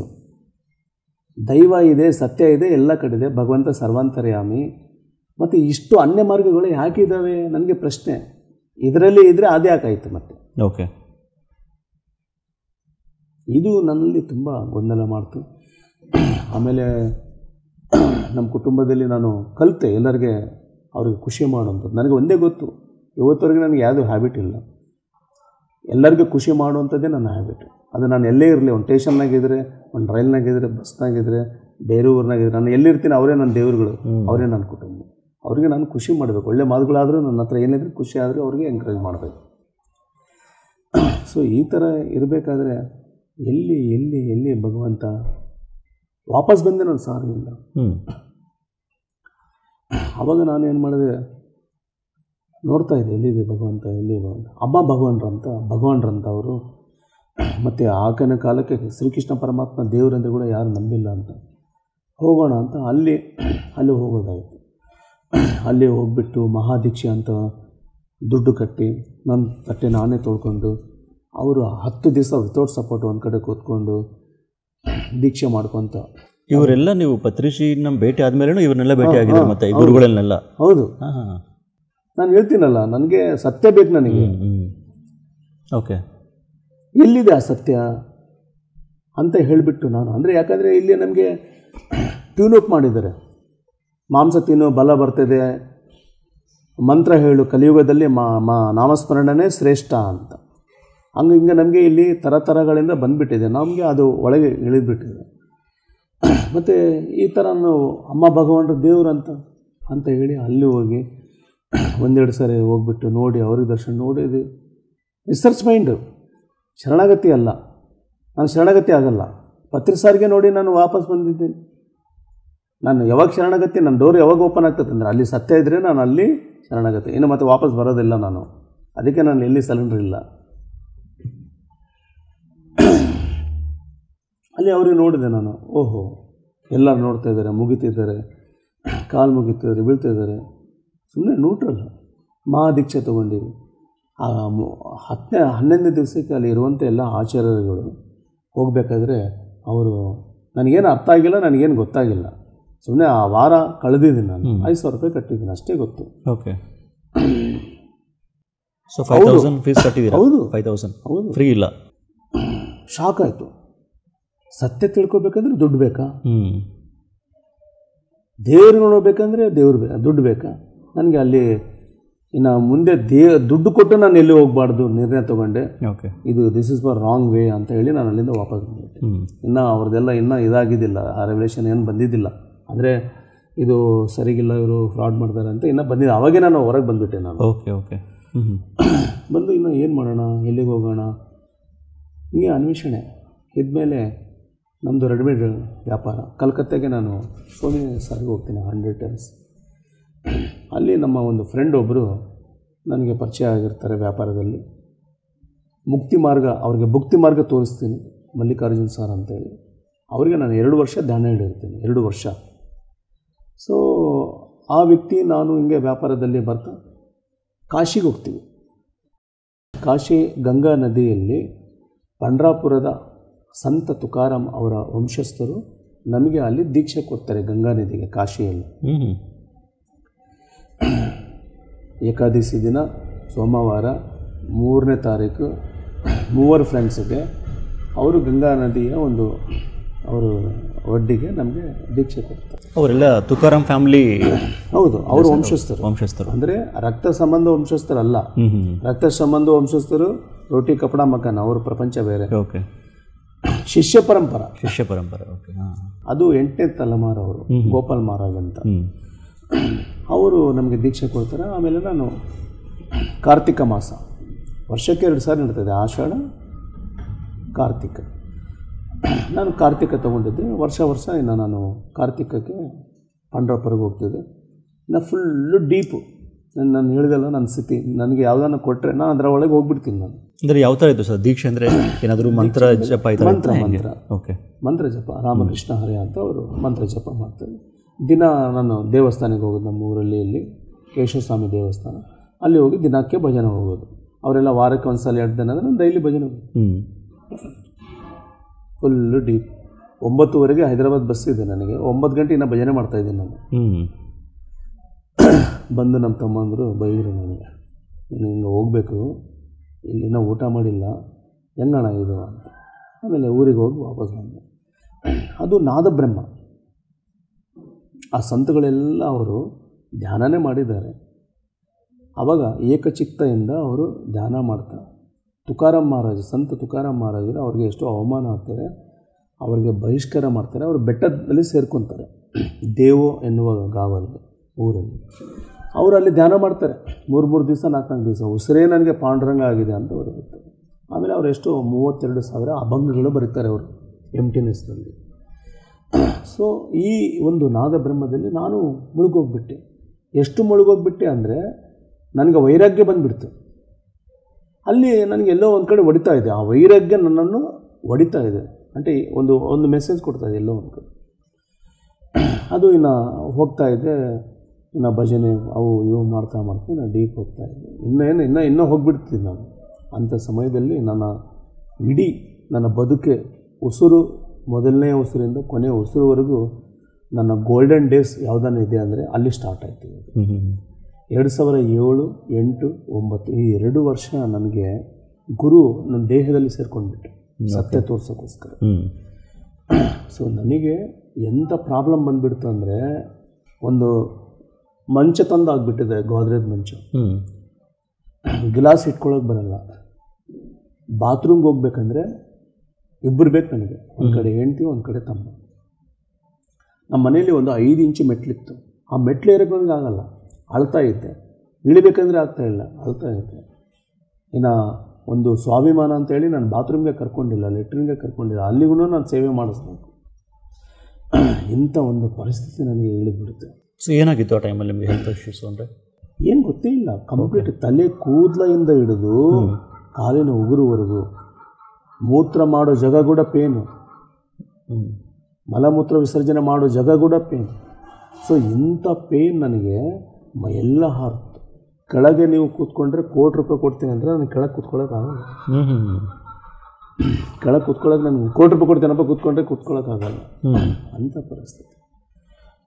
ಆಮೇಲೆ ಅವಾಗ ಮಿಡಿಲ್ ನಮ್ಮ ಇಂಪ್ರೂವ್ಮೆಂಟಲ್ಲಿ ನಮ್ಮ ತಾಯಿ ನೋಡಿ ಅಳೋದು, ಹಾಸ್ಪಿಟಲ್ಗಳಿಗೆ ಹೋಗೋದು, ಆಯುರ್ವೇದಿಕ್ಕು, ಹೋಮಿಯೋಪತಿ, ವಾಮಾಚಾರ ಎಲ್ಲ ಆಯಿತು. ದಿನಕ್ಕೆ 5, 6, 7, 8 ಗುಳಿಗೆಗಳು, ರಕ್ತ ಪರೀಕ್ಷೆ ಅವು. ಸೊ ನನಗೆ CRP ಅನ್ನೋದು ಬ್ಲಡ್ಡಲ್ಲಿ 6 ಇರಬೇಕು ಎಲ್ಲರಿಗೆ ಕಾಮನ್ ಆಗಿ. ನನಗೆ ಆವಾಗ 19 ಇತ್ತು. ಅದು ತುಂಬ ಇದಾಯಿತು. ಇನ್ನು ನನ್ನ ಪರಿಸ್ಥಿತಿ ಎಲ್ಲಿಗೆ ಆಗಿಬಿಡ್ತು ಅಂದರೆ, ಗುಳಿಗೆಗಳು ತಿಂದು ಹೊಟ್ಟೆ ಉರಿ, ಕಣ್ಣು ಉರಿ. ಬದುಕಿದ್ದರೆ 4 ಜನಕ್ಕೆ ಒಳ್ಳೇದು ಮಾಡಬೇಕು, ಇಲ್ಲಾಂದರೆ ಅಂಥ ಜೀವನನೇ ಬೇಡ ನನಗೆ. ಸೊ ಅಂಥ ಇರುವಂಥ ನನ್ನ ಒಂದು ವಿಚಾರದಲ್ಲಿ ಭೂಮಿಗೆ ಭಾರ, ಹೆಂಡತಿ ಮಕ್ಕಳಿಗೆ ಭಾರ, ನಾನು ಯಾಕೆ ಬದುಕಿರಬೇಕು. ಆಮೇಲೆ ನನಗೆ ಸಹಿಸೋಕ್ಕಾಗ್ತಾಯಿಲ್ಲ, ಆ ನೋವುಗಳಿಗೆ ಸಹಿಸೋಕ್ಕಾಗ್ತಾಯಿಲ್ಲ. ಎಂಥ ನೋವುಗಳಂದರೆ ಅದು ವರ್ಣನಾತೀತ, ಆ ಥರ ನೋವುಗಳು. ಸೊ ಹಂಗಿರ್ಬೇಕಾದ್ರೆ ನಾನಿನ್ನು ಏನು ಮಾಡೋಣ, ಹತ್ರದಲ್ಲಿರುವಂಥ ಒಂದು ಪರ್ವತ ಎಲ್ಲ ನಾನು ನೋಡಿಕೊಂಡು ಕಾರ್ ಮಾಡಿಕೊಂಡು ಇನ್ನು ಅಲ್ಲಿಂದ ಹಾರಿಬಿಡ್ಬೇಕಿನ್ನ, ಸುಸೈಡ್ ಮಾಡ್ಕೋಬೇಕಿನ್ನ. ಮತ್ತು ಆ ಟೈಮ್ನಲ್ಲಿ ನಾನು ಅಂದ್ಕೊಳ್ಳಾರ್ದಂಗೆ ಮತ್ತು ಪಿರಮಿಡ್ ಹತ್ರ ಇನ್ನು ಕೊನೆ ಆಯ್ತಲ್ಲ, ಒಂದ್ಸರಿ ಹಂಗೆ ಹೋಗ್ಬರೋಣ ಅಂತ ನೋಡಿಕೊಂಡು ಅಲ್ಲಿ ಪಿರಮಿಡ್ ಹತ್ರ ಹೋಗೋದಾಯಿತು. ಅಲ್ಲಿ ಸುನನ್ ಸರ್ ಅವರು, ಈಗ ನಾನು ಮಾತಾಡ್ತೀನಿ, ಅವ್ರು ನನಗೆ ಮಾತಾಡ್ತಾರೆ, ಏನಪ್ಪ ಯಾಕೆ ಹಿಂಗಾಯಿತು, ಗಡ್ಡ ಎಲ್ಲ ಬಿಟ್ಬಿಟ್ಟಿದ್ದೆ, 6 ತಿಂಗಳಾಗಿತ್ತು, ಏನಿದೆ ಬದುಕೆಲ್ಲ, ಫೇಸೆಲ್ಲ ಬ್ಲ್ಯಾಕ್ ಆಗಿ. ಅವ್ರು ಹೇಳಿದ್ರು, ಎಲ್ಲ ನೀನು ಪ್ರಯತ್ನ ಮಾಡಿದೆಯಲ್ಲಪ್ಪ, ಇದು ಎಲ್ಲ ಮಾಡಿಯಲ್ಲ, ಇವಾಗ ಏನಿದೆ ಉಳಿಯೋದು, ಮಾಡೋದು ಏನಿಲ್ಲ, ಇದು ಮಾಡೋ. ಆಯ್ತು ಸರ್. ಮತ್ತು ಚೇರ್ ಮೇಲೆ ಕೂತ್ಕೊಳ್ಳೋದು, 1 ಗಂಟೆ ಸಾಯಂಕಾಲ ಟೈಮ್ನಲ್ಲಿ ಧ್ಯಾನ ಮಾಡೋದು ಸ್ಟಾರ್ಟ್ ಮಾಡಿ. ಭಾಳ ಕಷ್ಟದಿಂದ ಏರೋದು ಇಳಿಯೋದು ಅಲ್ಲ. 1 ಗಂಟೆ ಧ್ಯಾನ ಮಾಡೋದ್ರಿಂದ ಮೈಯೆಲ್ಲ ಫುಲ್ಲು ಬೆವರು ಹಿಂಗೆ 15 ದಿವಸಕ್ಕೆ ನನಗೆ ಆರೋಗ್ಯ ಸರೋಗ್ಬಿಡ್ತು. 15 ಡೇಸಲ್ಲಿ ಸರಿ ಹೋಯಿತು. ವಾ. ಸೊ ನಮ್ಮ ಪತಂಜಲಿ ಪಿರಮಿಡ್ ಏನಿದೆ, ಆ ಮಹಾನುಭಾವ ಕೃಷ್ಣ ಮೋಹನ್ ಸರ್ ಅವರು ಏನು ಅವರ ಆತ್ಮನೇ ಅಲ್ಲಿ ಅರ್ಪಿಸಿದ್ದಾರೆ ಆ ಸೇವೆಗೆ. ಅಷ್ಟು ಶುದ್ಧವಾದ ಆತ್ಮ ಸ್ವರೂಪ. ಸೊ ಆ ಮಾಸ್ಟರ್, ಆ ಪ್ಯೂರಿಟಿ, ಆ ಕಟ್ಟಿರುವ ಆ ಅರ್ಪಿತ ಭಾವನ, ಶರಣಾಗತಿ, ಅವೆಲ್ಲ ಕೂಡ ತುಂಬ ಎನರ್ಜಿ ಇರುವಂಥ ಪಿರಮಿಡ್ ಅದು. ಸೊ ಹೆಮ್ಮೆ ಪಡೆಯುವಂಥ ಪಿರಮಿಡ್ ಕರ್ನಾಟಕಕ್ಕೆ ನಮ್ಮ ಬಳ್ಳಾರಿ ಪತಂಜಲಿ ಪಿರಮಿಡ್. ಸೊ 15 ದಿವಸಕ್ಕೆ ನನಗೆ ಮೈಯೆಲ್ಲ ಬೆವರು ಆಗಿ, ಆವಾಗ ನಾನು ನಡೆಯೋದು ಸ್ವಲ್ಪ ಜೋರಾಗಿ ನಡೆದೆ, ಸ್ವಲ್ಪ ಓಡಿದೆ, ಸ್ವಲ್ಪ ಎಗರಿದೆ, ಕೈ ಕಾಲುಗಳು ಹೊಸದಾಗಿ ಕಾಲುಗಳು ಬಂದರೆ ಹೆಂಗಿರ್ತವೆ ಹಂಗೆ ನನಗೆ ಮರುಜನ್ಮ ಸಿಗ್ದಂಗೆ. ಓಕೆ, ಸರಿ. ಸೊ ಅವಾಗೆ ನಾನು ನನ್ನ ಗುರುಗಳಿಗೆ ನೆನೆಸ್ಕೊಂಡೆ, ಧ್ಯಾನದ ಬಗ್ಗೆ ಹೇಳೋದು ಏನೂ ಇಲ್ಲ, ಹೇಳೋದು ಶುರು ಮಾಡಿದ್ರೆ ಅದಕ್ಕಿಂತ ಜಗತ್ತಲ್ಲಿ ಇನ್ನು ಬೇರೆ ಏನೂ ಉಳಿದಿಲ್ಲ. ಅನುಭವಕ್ಕೆ ಬಂತು ನಿಮಗೆ? ಓಕೆ. ಸೊ ಆವಾಗ ನನಗೆ ಮರುಜನ್ಮ ಸಿಕ್ತು. ಆವಾಗ ನನಗೆ ಅರ್ಥ ಆಯಿತು ಆತ್ಮಸ್ವರೂಪ ನಾವೆಲ್ಲ. ಅಲ್ಲಿಗೆ ನನಗೆ ಒಂದು ಹಂತ. ಅದಕ್ಕಿಂತ ಮುಂಚೆ ನಾವು ಏನು ಭಾವಸ್ಥರ ಕ್ಷತ್ರಿಯ ಸಮಾಜ ಅಂತ ಹೇಳಿದಲ್ಲ, ಈ ಸೇವೆ ಉನ್ನತ ಮಟ್ಟಿಗೆ ಹೋಗಬೇಕು. ನಮ್ಮ ಊರಲ್ಲಿ ಒಂದು ಪಾಂಡುರಂಗ ಸ್ವಾಮಿ ದೇವಾಲಯ ಇಲ್ಲ. ಇರೋರು ದೊಡ್ಡ ಇರುವರಂತ ಅವರವರ ಹತ್ರನೇ ಇರ್ತಾರೆ. ನಮ್ಮಂಥ ಬಡವರಿಗೆ ಯಾರು ನೋಡ್ತಾರೆ, ಯಾರು ಕಣ್ಣೀರು ಒರೆಸ್ತಾರೆ ಅಂತ ಅಲ್ಲಿ ಒಂದು ರಿಯಾಕ್ಷನ್ ಆಗಿರ್ತದೆ ಆ ಸಮಾಜದಲ್ಲಿ. ಈ ಎಲೆಕ್ಷನ್ ಬಂದು ದುಡ್ಡಿನ ವಿಷಯದಲ್ಲಿ ಪ್ರೆಸಿಡೆಂಟು ರಾಜೀನಾಮೆ. ನಾನೇನು ಮಾಡ್ತೀನಿ, ಸೇವೆ ಮಾಡಿರಿ. ಎಲ್ಲ ಒಂದು ಕಡೆ ನನಗೆ ಸೇವೆ ಮಾಡೋ ಉದ್ದೇಶ ಇದೆ, ಸೇವೆ ಮಾಡಿಸ್ಬೋದು, ಅಧಿಕಾರ ಬೇಕಾಗಿಲ್ಲ. ಯಾರು ಮಾಡಬೇಕಾದ್ರೆ ನನಗೆ ಅಡ್ಡಿ ಆಗಬಾರ್ದು, ಅಷ್ಟು ನನಗೆ ಪರ್ಮಿಷನ್. ಹಂಗಂತೇಳಿ ನಮ್ಮ ಬಳ್ಳಾರಿಯಲ್ಲಿ 500-600 ಮನೆಗಳಿಗೆ ಹೋಗಿ ನಾನು ಅವ್ರಿಗೆ ಮನೆಗೆ ಹೋಗಿ ಒಳ್ಳೆ ಯುವಕರಿಗೆ ಕೊಡಿ, ಸೇವೆ ಮಾಡೋರಿಗೆ ಕೊಡಿ ಅಂತ ನಾನು ಅವ್ರಿಗೆ ಹೋಗಿ ಈ ಆಷಾಢ ಮಾಸಕ್ಕೆ ನಮ್ಮದು ಇವಾಗ ದಿಲ್ಲಿ ಮಹೋತ್ಸವ ನಡೀತಿದೆ. ಅಂಥ ಪ್ರೋಗ್ರಾಮ್ಗೆ ಅವ್ರ ಮನೆಗೆ ಹೋದರೆ ಅವರು ನನಗೆ ಕೈ ಇಟ್ಕೊಂಡು ಅಳ್ತಿದ್ದಾರೆ. 25 ವರ್ಷ ಆಯಿತು ನಾವು ಬಂದು, ನಮ್ಗೆ ಯಾರು ಮಾತಾಡಿಲ್ಲ, ನೀನು ಬಂದಿಯಪ್ಪ, ನೀನೇ ನಮಗೆ ಗ್ರೇಡ್, ಇನ್ನು ಯಾರೂ ಅನಿಸಿಲ್ಲ ಅಂತ. ಪ್ರತಿ ಜನರಲ್ ಬಾಡಿ ಮೀಟಿಂಗ್ ಅವ್ರದ್ದೇ ಆದಂಥ ಕುಲಗಳಲ್ಲಿ 45 ಜನ ಬರ್ತಾರೆ, ಏನೋ ಮಾತಾಡ್ತಾರೆ ರೆಗ್ಯುಲರಾಗಿ, ಅದೇ ಸೇಮ್ ಪ್ಯಾಟರ್ನ್, ಟೀ ಕಾಫಿ ಕುಡ್ತಾರೆ, ಹೋಗಿಬಿಡ್ತಾರೆ. ಆ ವರ್ಷ 2008ಗೆ 500 ಜನ ಬಂದಿದ್ದಾರೆ. ಕೂತ್ಕೊಳ್ಳೋಕ್ಕೆ ಜಾಗ ಇಲ್ಲ. ಅವರು ಪ್ರೆಸಿಡೆಂಟಾಗಿ ನಿಂದಿರಬೇಕಂತ ಅಂದ್ಕೊಳ್ಳೋರು 10 ಜನ ಇದ್ದಾರೆ. ನಾನು ಕುಂತಿದ್ದೀನಿ, 490 ಜನ ಹೇಳ್ತಾ ಇದ್ದಾರೆ, ಹನುಮಂತರಾವ್ ನೀನೇ ಪ್ರೆಸಿಡೆಂಟ್ ಬೇಕು ನಮಗೆ ಅಂತ. ಸೂಪರ್. ಓಕೆ. ಸೊ ಅಲ್ಲಿ ಇದ್ದವರೆಲ್ಲರೂ ಕೂಡ ಇವನು ಲೇಬರ್ ಮೆಂಟಾಲಿಟಿ, ಇವನು ಎಲ್ಲರಿಗೂ ಒಂದೇ ರೀತಿ ನೋಡ್ತಾನೆ, ಇವಂಗೆ ಇದ್ದರೆ ನಾವು ಅವನಿಗೋಗಿ ಸಲಾಮ್ ಮಾಡೋದು, ಹಂಗೆ ಹಿಂಗೆ ಅಂತ ಏನೋ ಹೇಳಿ ಅವರೆಲ್ಲ ಓಡೋಗ್ಬಿಡ್ತಾರೆ. ಅವರೆಲ್ಲ ಅವ್ರವ್ರ ಸ್ಥಾನ ಬಿಟ್ಟು ಓಡೋಗ್ಬಿಡ್ತಾರೆ. ಓಕೆ. ಸೊ ಇದು ಕೂಡ ಸಮಾಜಕ್ಕೆ ಸೇವೆ ಮಾಡಬೇಕು, ದೇವಾಲಯ ಕಟ್ಟಬೇಕು. ಬಡವರಿಗೆ ಮನೆಯಲ್ಲಿ ಕುಡಿದು ಗಲಾಟೆ ಮಾಡ್ತಾಯಿರ್ತಾರೆ, ಯಾರೋ ಏನೇನೋ ಮಾಡ್ತಾಯಿರ್ತಾರೆ. ಅಂದರೆ 10 ಗಂಟೆಯಿಂದ ಒಳಗಡೆ ಅವ್ರು ಪರ್ಸ್ನಲ್ ಆಗಿ ನಮ್ಮ ಸಮಾಜಕ್ಕೆ ನಾವು ಬಂದು ಹೇಳ್ಕೊಬೋದು. ನಾವು ಸಮಾಜಕ್ಕೆ ಬಹಿರಂಗ ಮಾಡಲ್ಲ. ಸೊ ಪಬ್ಲಿಕ್ ಹತ್ರ ನಾವು ಇವೆಲ್ಲ ಸೇವೆ ಮಾಡಬೇಕು. ಅವ್ರ ಮನೆಗೆ ಹೋಗಬೇಕು, ಪರ್ಸ್ನಲಾಗಿ ತೊಗೋಬೇಕು, ಹಿಂಗೆಲ್ಲ ಎಷ್ಟು ಸೇವೆ ಮಾಡಬೇಕಂತ ಹೋಗುವಂತ ಅಲ್ಲಿ ನಾನು ಫೇಲ್ ಆದೆ. ಆಮೇಲೆ ಒಂದು ಸಾರಿ ಏರಿಯಾ ವೈಸ್ ಕೌನ್ಸಿಲರ್ ಆಗಬೇಕು ಅಂತ ಅದು ಆಫರ್ ಬರ್ತಿದೆ, ನಮ್ಮ ಕುಟುಂಬದಲ್ಲಿ ಬೇಡ, ಅದು ಇದಾಗ್ತದೆ. ಒಂದು ದಿವಸ ನಾವು ಸೌದಿಗೆ ಹೋಗಬೇಕು, ಇಂಪ್ರೂವ್ಮೆಂಟ್ ಆಗಬೇಕು, ಅಷ್ಟು ದುಡ್ಡು ದುಡಿಬೇಕಂತ ಛಲ ಅಲ್ಲ, ಕುಟುಂಬ ಚೆನ್ನಾಗಿ ನೋಡಬೇಕು. ಅಲ್ಲಿ ನನಗೆ ಫೇಲ್ಯೂರ್ ಮಾಡ್ತಾರೆ, ಸೌದಿಗೂ ಹೋಗಬೇಡ ನೀನು ಅಂತ. ಸೊ ಈ ಥರ ನನ್ನ ಪ್ರಯಾಣದಲ್ಲಿ ಯಾವಾಗ ನನಗೆ ಧ್ಯಾನ ಸಿಕ್ತು, ಮರುಜನ್ಮ ಸಿಕ್ತು, ಅಲ್ಲಿ ಸೇಮ್ ಟೈಮ್ ನನಗೆ ಏನು ನಡೀತಾ ಇದೆ ನಮ್ಮ ಕುಟುಂಬದಲ್ಲಿ ಅಂದರೆ, ಪ್ರತಿ ವ್ಯಕ್ತಿ ಕುಟುಂಬಗಳಲ್ಲಿ ಅವರು ಅವ್ರದ್ದೇ ಆದಂಥ ಒಂದು ಬದುಕು, ಅಂದರೆ ಯಾವುದೋ ಒಂದು ಚಟುವಟಿಕೆಗಳಲ್ಲಿ ಅವರು ತೊಡಗಿರ್ತಾರೆ. ಒಂದು ಪರ್ಸನಲ್ಸಲ್ಲಿ ಕುಟುಂಬಕ್ಕೆ ಒಂದು 20%, 30% ಅವರು ನ್ಯಾಯ ಮಾಡ್ತಾರೆ, ಅಲ್ಲ 60% ಮಾಡ್ತಾರೆ. ನಾನು ಊಹೆ ಬಂದಾವಾಗಿಂದ ನಾನು ಕೊನೆ ಉಸಿರೋವರೆಗೂ ನನಗೆ ಎಷ್ಟು ಇದೆ ಅಷ್ಟು ಸ್ಟಾಮಿನಾ ಅಲ್ಲೇ ಇಟ್ಬಿಟ್ಟಿದ್ದೀನಿ, ಅಲ್ಲೇ ಇಡ್ತೀನಿ ಕೂಡ. ಕರೆಕ್ಟ್ ಅಂಥ ಟೈಮ್ನಲ್ಲಿ ನನ್ನ ಒಂದು ಶಕ್ತಿ, ನನ್ನ ಎಫೆಕ್ಟು ಎಷ್ಟು ಇಟ್ಟಿದ್ದೆ ಅಂದರೆ, ನನ್ನ ಶಕ್ತಿಗೆ ಮೀರಿ 100% ಒಂದು ಮನುಷ್ಯಗೆ ಎಫೆಕ್ಟ್ ಇಡೋದಿದ್ರೆ ನಾನು 500% ಇಟ್ಟಿದ್ದೀನಿ. ಓಕೆ. ಆವಾಗ ನಮ್ಮ ಕುಟುಂಬದಲ್ಲಿ ಒಂದು ಸಮಸ್ಯೆ ನಡೀತಾ ಇದೆ, ಅತಿ ಸೂಕ್ಷ್ಮವಾದ, ಅತಿ ಗಂಭೀರವಾದ. ಅದು ಸಮಾಜಕ್ಕೆ ಹೇಳ್ಕೊಳ್ಳೋಕ್ಕೂ ಅಲ್ಲ, ಅದು ಯಾರೂ ಸರಿಪಡಿಸೋಕ್ಕೂ ಆಗಲ್ಲ. ಕರೆಕ್ಟ್ ಆ ಟೈಮ್ನಲ್ಲಿ ನನಗೆ ಧ್ಯಾನ ಸಿಕ್ತು ನೋಡಿ. ಆವಾಗ ನನಗೆ ಧ್ಯಾನ ಬಂದಮೇಲೆ ನನ್ನ ಎಮೋಷ್ನಲ್ಸು, ನನ್ನ ಒಂದು ಆ ಸಾಧನೆ, ಆ ತಪಸ್ಸು ಕುಟುಂಬದಲ್ಲಿ 500 ಇರುವಂಥ ಒಂದು ನನ್ನ ಎಮೋಷ್ನಲ್ ಫ್ರೀಕ್ವೆನ್ಸಿ ನಾನು ಏನು ಮಾಡಿದೆ ಹೇಳ್ರಿ? ಎಷ್ಟು ಬೆಳೆದಿರ್ಬೋದು? ನಂದು ಆತ್ಮಜ್ಞಾನ ಬಂದು ಧ್ಯಾನ ಬಂದು ನನಗೆ ಎಷ್ಟು ಬೆಳೆದಿರ್ಬೋದು? ಸುಮ್ಮನೆ ನಾನು ನಿಮಗೆ ಕೇಳ್ತೇನೆ, ಎಷ್ಟು ಬೆಳೆದಿರ್ಬೋದು? May be double triple. ಹೌದೋ ಇಲ್ಲ? ನಾನು ಜೀರೋಗೆ ಬಂದು ವಾಪಸ್ ಕೂತ್ಕೊಂಡೆ. 500 ಅಲ್ಲ, 100 ಅಲ್ಲ, ವಾಪಸ್ ಕೇವಲ ಜೀರೋಗೆ ಬಂದು ನಾನು ಸುಮ್ಮನೆ ಮೌನವಾಗಿದ್ದೆ. ಕಾಲವೇ ಅದಕ್ಕೆ ಉತ್ತರ ಕೊಡ್ತು. ಓಕೆ. ಸೊ ಇದು ಜ್ಞಾನ, ಇದು ಧ್ಯಾನ. ಸೊ ಎಂಥ ಸಂದರ್ಭ ಅಂದರೆ, ವಿಷ ಕುಡಿಬೇಕು ಅಥವಾ ಆಲ್ಕಹಾಲ್ ಕುಡಿದು ಪಾಸ್ ಮಾಡಬೇಕು ಆ ದಿನಗಳು. ಇಲ್ಲ, ನಾನು ಕೇವಲ ಟೀ ಕೂಡ ಕುಡಿದಿಲ್ಲ. ನನಗೆ ಹೇಳ್ತಾಯಿದ್ರು, ನಿಮ್ಮಪ್ಪ ದೊಡ್ಡ ರೌಡಿ ಕುಡುಕ, ನೀವು ರೌಡಿ ಆಗ್ತೀರಾ. ಹಂಗಂದರೆ ಕುಡಿಯೋದಂದರೆ ಏನಂತ ಗೊತ್ತಿಲ್ಲ ಅಂತೇಳಿ ನಾನು ಸುಮಾರು ವರ್ಷಗಳು ಟೀ ಕೂಡ ಕುಡಿದಿಲ್ಲ ನಾನು ಛಲದಿಂದ. Okay okay. ಅಂದರೆ ಯಾವುದು ಯಾರು ಹೇಳಿದ್ರೆ ಕೂಡ ನಾನು ಅದಕ್ಕೆ ಪಾಸಿಟಿವ್ ಆಗಿ ತೊಗೊಂಡಿದ್ದೀನಿ. ಯಾರು ಏನನ್ನು ಹೇಳಿ, ಇದರಲ್ಲಿ ನಾನು ಏನು ಕಲಿಬೇಕು, ಏನು ಮಾಡಬೇಕು, ರೈಟ್ ಸರ್, ಅದು ತಗೊಳ್ತಾ ಆಮೇಲೆ ಈ ಧ್ಯಾನ ಯಾವಾಗ ನನಗೆ ಸಿಗ್ಬಿಡ್ತು, ನನಗೆ ಅನ್ನಿಸ್ತು ಕೊನೆ ಉಸಿರುವರೆಗೂ ನಾನು ಎಲ್ಲರಿಗೆ ಧ್ಯಾನ ಮಾಡಿಸ್ಬೇಕು. ಕುಂತ್ರೆ ನಿಂತರೆ ಓಡಾಡಿದ್ರೆ ನಾನು ಧ್ಯಾನ ಮಾಡಿಸ್ಬೇಕು. ಆಮೇಲೆ ನಾನು ನನ್ನ ಜೊತೆ ಒಂದು ಅಗ್ರಿಮೆಂಟ್ ಮಾಡ್ಕೊಂಡಿದ್ದೀನಿ. ಯಾರೇ ಇರಲಿ ವ್ಯಕ್ತಿ, ಆ ಕಡೆ ಪ್ರೈಮ್ ಮಿನಿಸ್ಟರ್ ಆಫ್ ಇಂಡಿಯಾ ಇರಲಿ, ಸಂದರ್ಭ ಇರಲಿ ಅಸಂದರ್ಭ ಇರಲಿ, 11 ನಿಮಿಷ ನನ್ನ ಜೊತೆ ಯಾರು ಮಾತಾಡಿದ್ರು ಕೂಡ, 10 ನಿಮಿಷ ನನ್ನ ಹತ್ರ ಯಾರು ಮಾತಾಡಿದ್ರು ಕೂಡ 11 ನಿಮಿಷಕ್ಕೆ ನಾನು ಧ್ಯಾನ ಹೇಳ್ಬಿಡ್ಬೇಕು. ಓಕೆ. ಇದು ನಾನು ತೊಗೊಂಡಿದ್ದು ನನ್ನ ಮೇಲೆ ನನ್ನ ಒಂದು ಕಮಿಟ್ಮೆಂಟ್. ಓಕೆ. ಸೊ ಹಂಗಾಗಿ ನಮ್ಮ ಅಂಗಡಿಯಲ್ಲಿ ನಾವು 4 ಸ್ಟಾರ್ಸ್ ಹಾಕೋದಾಯಿತು. ಬೇರೆ ಅಂಗಡಿ ಇತ್ತು, ಚಿಕ್ಕ ಅಂಗಡಿ, ಅಲ್ಲಿ 4 ಸ್ಟಾರ್ಸ್ ಹಾಕೋದಾಯಿತು. ಬಂದವ್ರಿಗೆ ಧ್ಯಾನ ಹೇಳೋದಾಯಿತು. ಅವರೆಲ್ಲ ಹೇಳೋರು, ಎಷ್ಟು ಬೇಸ್ ನೀನು ಹೇಳ್ತೀಯಲ್ಲ ಅಂತ. ಆಮೇಲೆ ಮತ್ತೆ ಕೇಳ್ತಿದ್ದೆ, ಸರ್ ನೀವು ಧ್ಯಾನ ಮಾಡ್ತಿದ್ದೀರಾ ಅಂತ. ಇಲ್ಲ ಕಣಪ್ಪ, ನಂಗೆ ಟೈಮ್ ಇಲ್ಲ. ಆವಾಗ ನಾನು ಯೋಚನೆ ಮಾಡ್ತಿದ್ದೆ, ನಮ್ಮ ಅಂಗಡಿಗೆ ಒಂದು ಧ್ಯಾನ ಕೇಂದ್ರ ಇದ್ದರೆ ನಾನು ಹೇಳಿ ಧ್ಯಾನ ಮಾಡಿಸ್ಬೋದು ಇಮಿಡಿಯೇಟ್ಲಿ ಅಂತ ಥಾಟಲ್ಲಿ ಇದು ಮಾಡಿದೆ. ಅಷ್ಟಕ್ಕೆ ನನಗೆ ಒಂದು ಆಫರ್ ಅಂಗಡಿ ಬಂತು. ಅಲ್ಲಿ ಅವರು, ಈ ಅಂಗಡಿ ಇದ್ದರೆ ನಮಗೆ ನೋಡ್ರಿ ಹೆಂಗಿದೆ, ವ್ಯಾಪಾರ ಮಾಡಬೇಕಂತ ನಾನು ಮಾಡಿಲ್ಲ, ಎಲ್ಲರಿಗೂ ಲಾಭ ಆಗಲಿ ಒಳ್ಳೆಯದಾಗಲಿ ಅಂತ ಅಂಗಡಿ ಮಾಡಿದೆ. ಇವಾಗ ದೊಡ್ಡ ಅಂಗಡಿ ಮಾಡಬೇಕಂತ ನನ್ನ ಉದ್ದೇಶ ಇಲ್ಲ. ಆ ಅಂಗಡಿಯಲ್ಲಿ ಧ್ಯಾನ ಕೇಂದ್ರ ಮಾಡಬೇಕಂತ ನಾನು ಹಂಗೆ ನಿರ್ಣಯ ತೊಗೊಂಡೆ. ಅಲ್ಲಿ ಒಂದು ಅಂಗಡಿ ನನಗೆ ಮಾರಾಟಕ್ಕೆ ಬಂತು.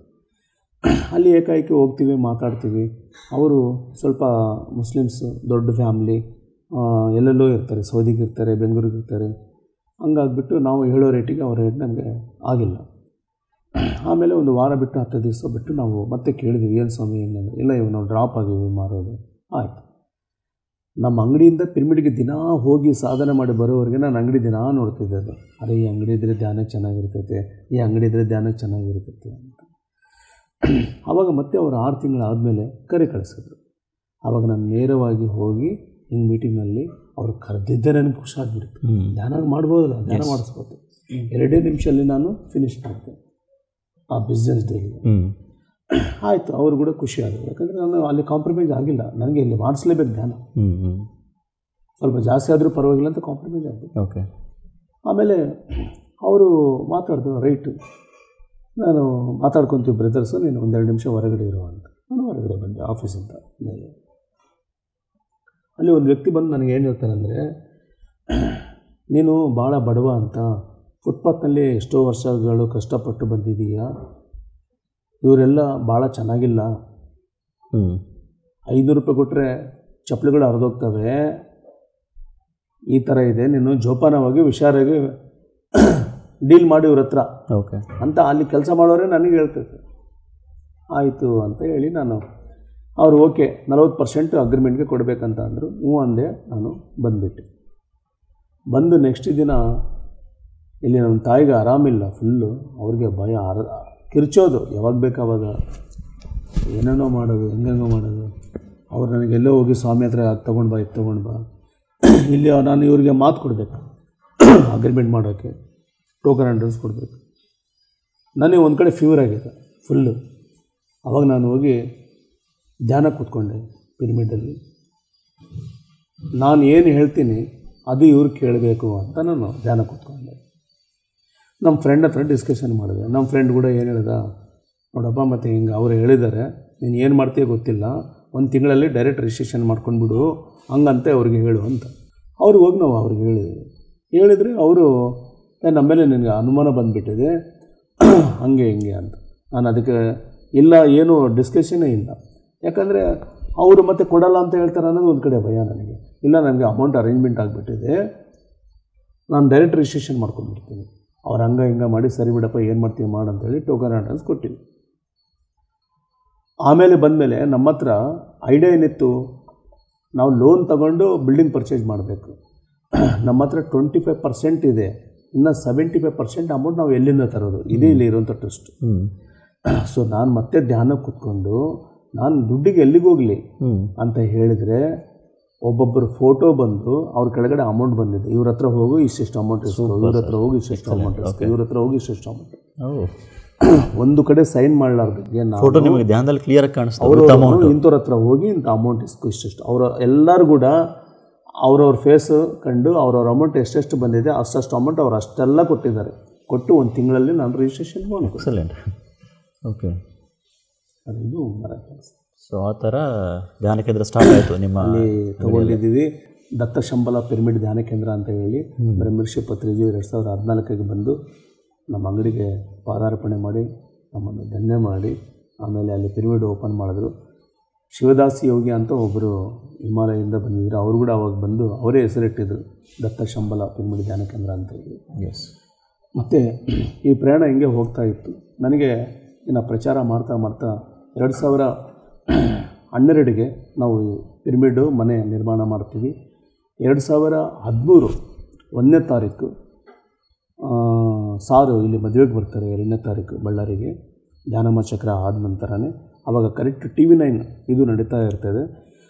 ಆವಾಗ ಅಲ್ಲಿ ನಾನು ಸಾರ್ಗೆ ಕೇಳ್ಕೊಳ್ತೀನಿ, ಸರ್ ನಿಮಗೋಸ್ಕರ ತುಂಬ ಬ್ಯೂಟಿ ಮಾಡಿಕೊಂಡು ಪಿರಮಿಡ್ ನಿಮಗೋಸ್ಕರ ಎದುರಾಗಿ ನೋಡ್ತಾ ಇದೆ, ಈ ವರ್ಷ ನೀವು ಯಾವಾಗನ್ನ ಬಂದು ಮಾಡ್ಬೋದು ಅಂತ ನಾನು ಅವ್ರಿಗೆ ಹೇಳ್ತೀನಿ.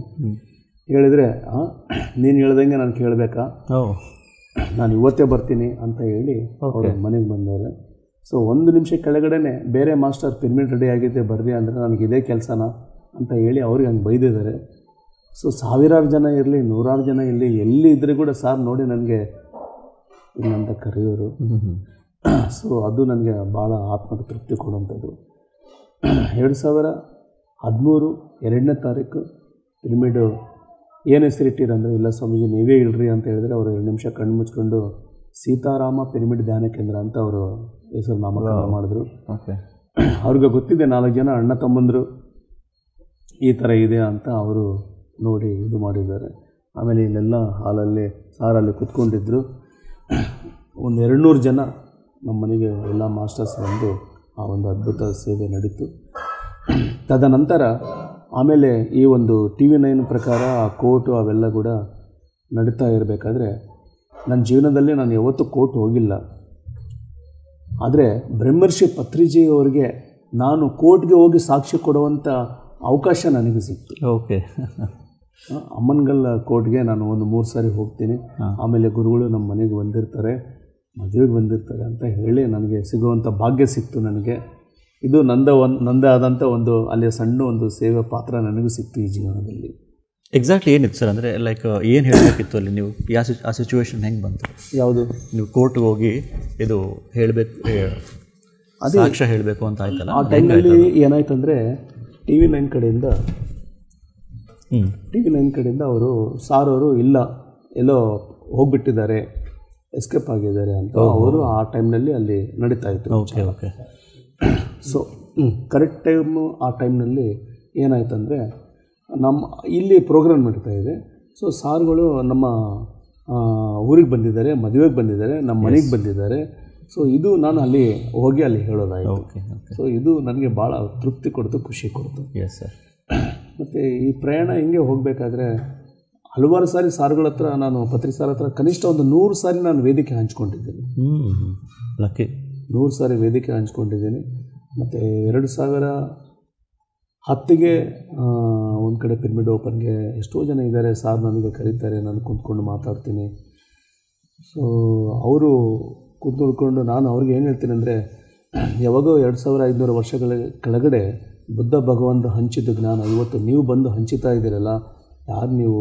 ಕನಿಷ್ಠ ಆ ಜ್ಞಾನ ತಿಳ್ಕೊಂಡು ನಾನು ನಿಮ್ಮ ಕಾಲ್ಗೂಡ ಮುಗಿಬೇಕಂತ ಅನಿಸ್ತಾ ಇಲ್ಲ, ಹಿಂಗೆಲ್ಲ ಹೇಳಿದ್ದೀನಿ ಅವ್ರಿಗೆ. ಸರ್, ಆಮೇಲೆ ನನಗೆ ಧ್ಯಾನ ಎಷ್ಟು ನನಗೆ ಹುಚ್ಚು ಮಾಡಿದೆ ಅಂದರೆ, ನಮ್ಮ ಅಂಗಡಿಯಲ್ಲಿ ಎಲ್ಲ ಬಟ್ಟೆಗಳಿಗೆ ರೇಟ್ ಸರಿಗೆ ಧ್ಯಾನ ಮಾಡಿ, ಅಲ್ಲಿ ಬೋರ್ಡ್ ಹಾಕೋದು, ಎಲ್ಲ ಕಡೆ ಧ್ಯಾನ ತುಂಬಿಸ್ಬೇಕು. ಹೌದೌದು ಅನ್ನೋದು ನನಗೆ ಆ ಥರ ಇದೆ ಸರ್. ಆಮೇಲೆ ಒಂದು ಸರ್ಕಲ್ಗಳಲ್ಲಿ ಒಂದು ಬಾರ್ಕೋಲ್ ತೊಗೊಂಡು ಶರ್ಟ್ ಬಿಚ್ಚಿ ಹಿಂಗೆ ಹೊಡ್ಕೊಳ್ಳೋದು, ಜನ ಎಲ್ಲ ಗ್ರೂಪಾಗಿ ನಿಂತಿರ್ತಾರೆ, ಕೊನೆಗೆ ಅವ್ರು ದುಡ್ಡು ಕೊಡೋಕೆ ಬರ್ತಾರೆ. ಇಲ್ಲಪ್ಪ ದುಡ್ಡು ಕೊಡಬೇಡ ಅಂತೇಳಿ ನಾವು ಅದೇ ಒಂದು ಇದರಲ್ಲಿ ಆ ಒಂದು ಪ್ಲೇಟಲ್ಲಿ ನಾವೇ ಪಾಂಪ್ಲೆಂಟ್ ಕೊಟ್ಟು ಧ್ಯಾನ ಮಾಡಿರಿ, ಅದಕ್ಕೆ ಹೊಡ್ಕೊಳ್ತಾ ಇದ್ದೀವಿ ಅಂತ ನನಗೆ ನೀವು ಧ್ಯಾನ ಮಾಡೋಕ್ಕೋಸ್ಕರ ನಾನು ಹೊಡೆದ್ಕೊಳ್ತಾ ಇದ್ದೀನಿ ಅಂತೇಳಿ. ಆ ಮಾತು ಕೇಳಿ ಸಾರ್ಗೆ ಭಾಳ ಖುಷಿಯಾಯಿತು. ಬಗಲಿಗೆ ತುರಾಯ್ ಸರ್ ಅಂತ ಒಬ್ಬರಿದ್ದು DYSP, చూడయ్య ఏం చెప్తున్నాడు విను అని ಬಿಡ್ತಾನೆ ಇಲ್ಲ. ಈ ಥರ ಪ್ರಚಾರ ಯಾರು ಮಾಡಿಲ್ಲ ಸರ್. ವೆರೈಟಿ. ಹೌದು ಸರ್, ಅಂದರೆ ಇಷ್ಟು ಹೇಳಬೇಕು ಅಂತ ಒಂದು ವಂಡರ್ಫುಲ್ ಸರ್. ಸರ್ ಇವಾಗ ನಮಗೆ ಗೊತ್ತಿಲ್ಲದಂಗೆ ನಾವು ಎಷ್ಟೋ ತಪ್ಪುಗಳು ಮಾಡಿದ್ದೀವಿ, ಪರಾಕಾಷ್ಠಕ್ಕೆ ಹೋಗಿದ್ದೀವಿ. ಇವಾಗ ಗೊತ್ತಾಗಿದೆ, ನಾವು ಯಾಕೆ ನಾವು ಪರಾಕಾಷ್ಠ ಹೋಗಬಾರ್ದು? ನಮ್ಮ ಅಂಗಡಿಯಲ್ಲಿ ಎಷ್ಟೋ ಜನಗೆ ನಾನು ಕಾಲು ಇಟ್ಕೊಂಡಿದ್ದೀನಿ, ಮಾಂಸ ಬಿಡ್ತೀನಂದರೆ ನಾನು ಬಿಡ್ತೀನಂತ. ಸೊ ನನಗೆ ನಿಯರ್ ಡೇರ್ ಇದ್ದವರು ಒಂದು 50 ಮೆಂಬರ್ಸ್ ಬಿಟ್ಬಿಟ್ಟಿದ್ದಾರೆ. ನನ್ನ ಮಾತು ಕಡೆ ನಿನಗಾದ್ರೆ ಬಿಟ್ಬಿಡ್ತೀನಂತೆ. ಹೌದಾ ಸರ್?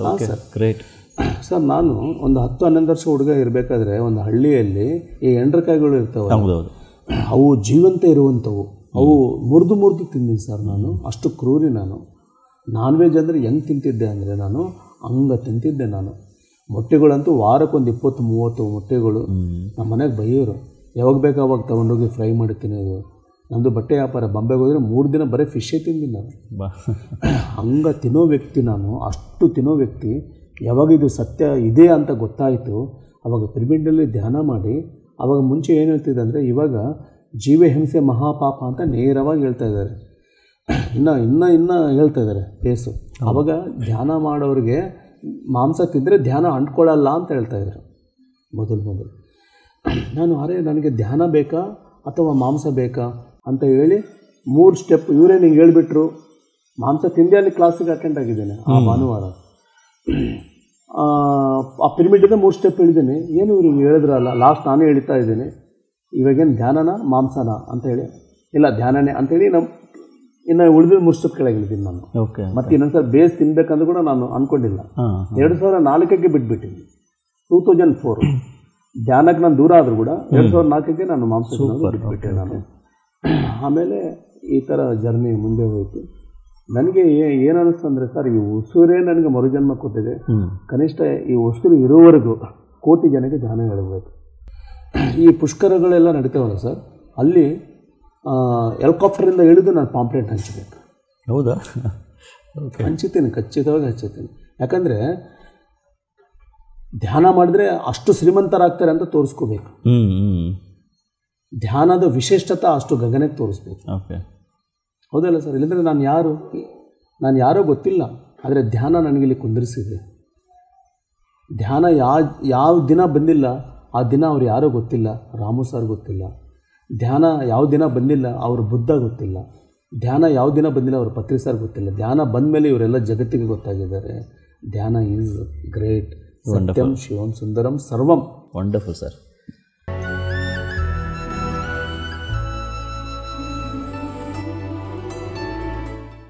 PMC ಕನ್ನಡ ಚಾನೆಲ್ ಅನ್ನು ಲೈಕ್ ಮಾಡಿ, ಶೇರ್ ಮಾಡಿ, ಸಬ್ಸ್ಕ್ರೈಬ್ ಮಾಡಿ ಮತ್ತು ಮಾಡಿಸಿ. ಎಲ್ಲರಿಗೂ ಧನ್ಯವಾದಗಳು.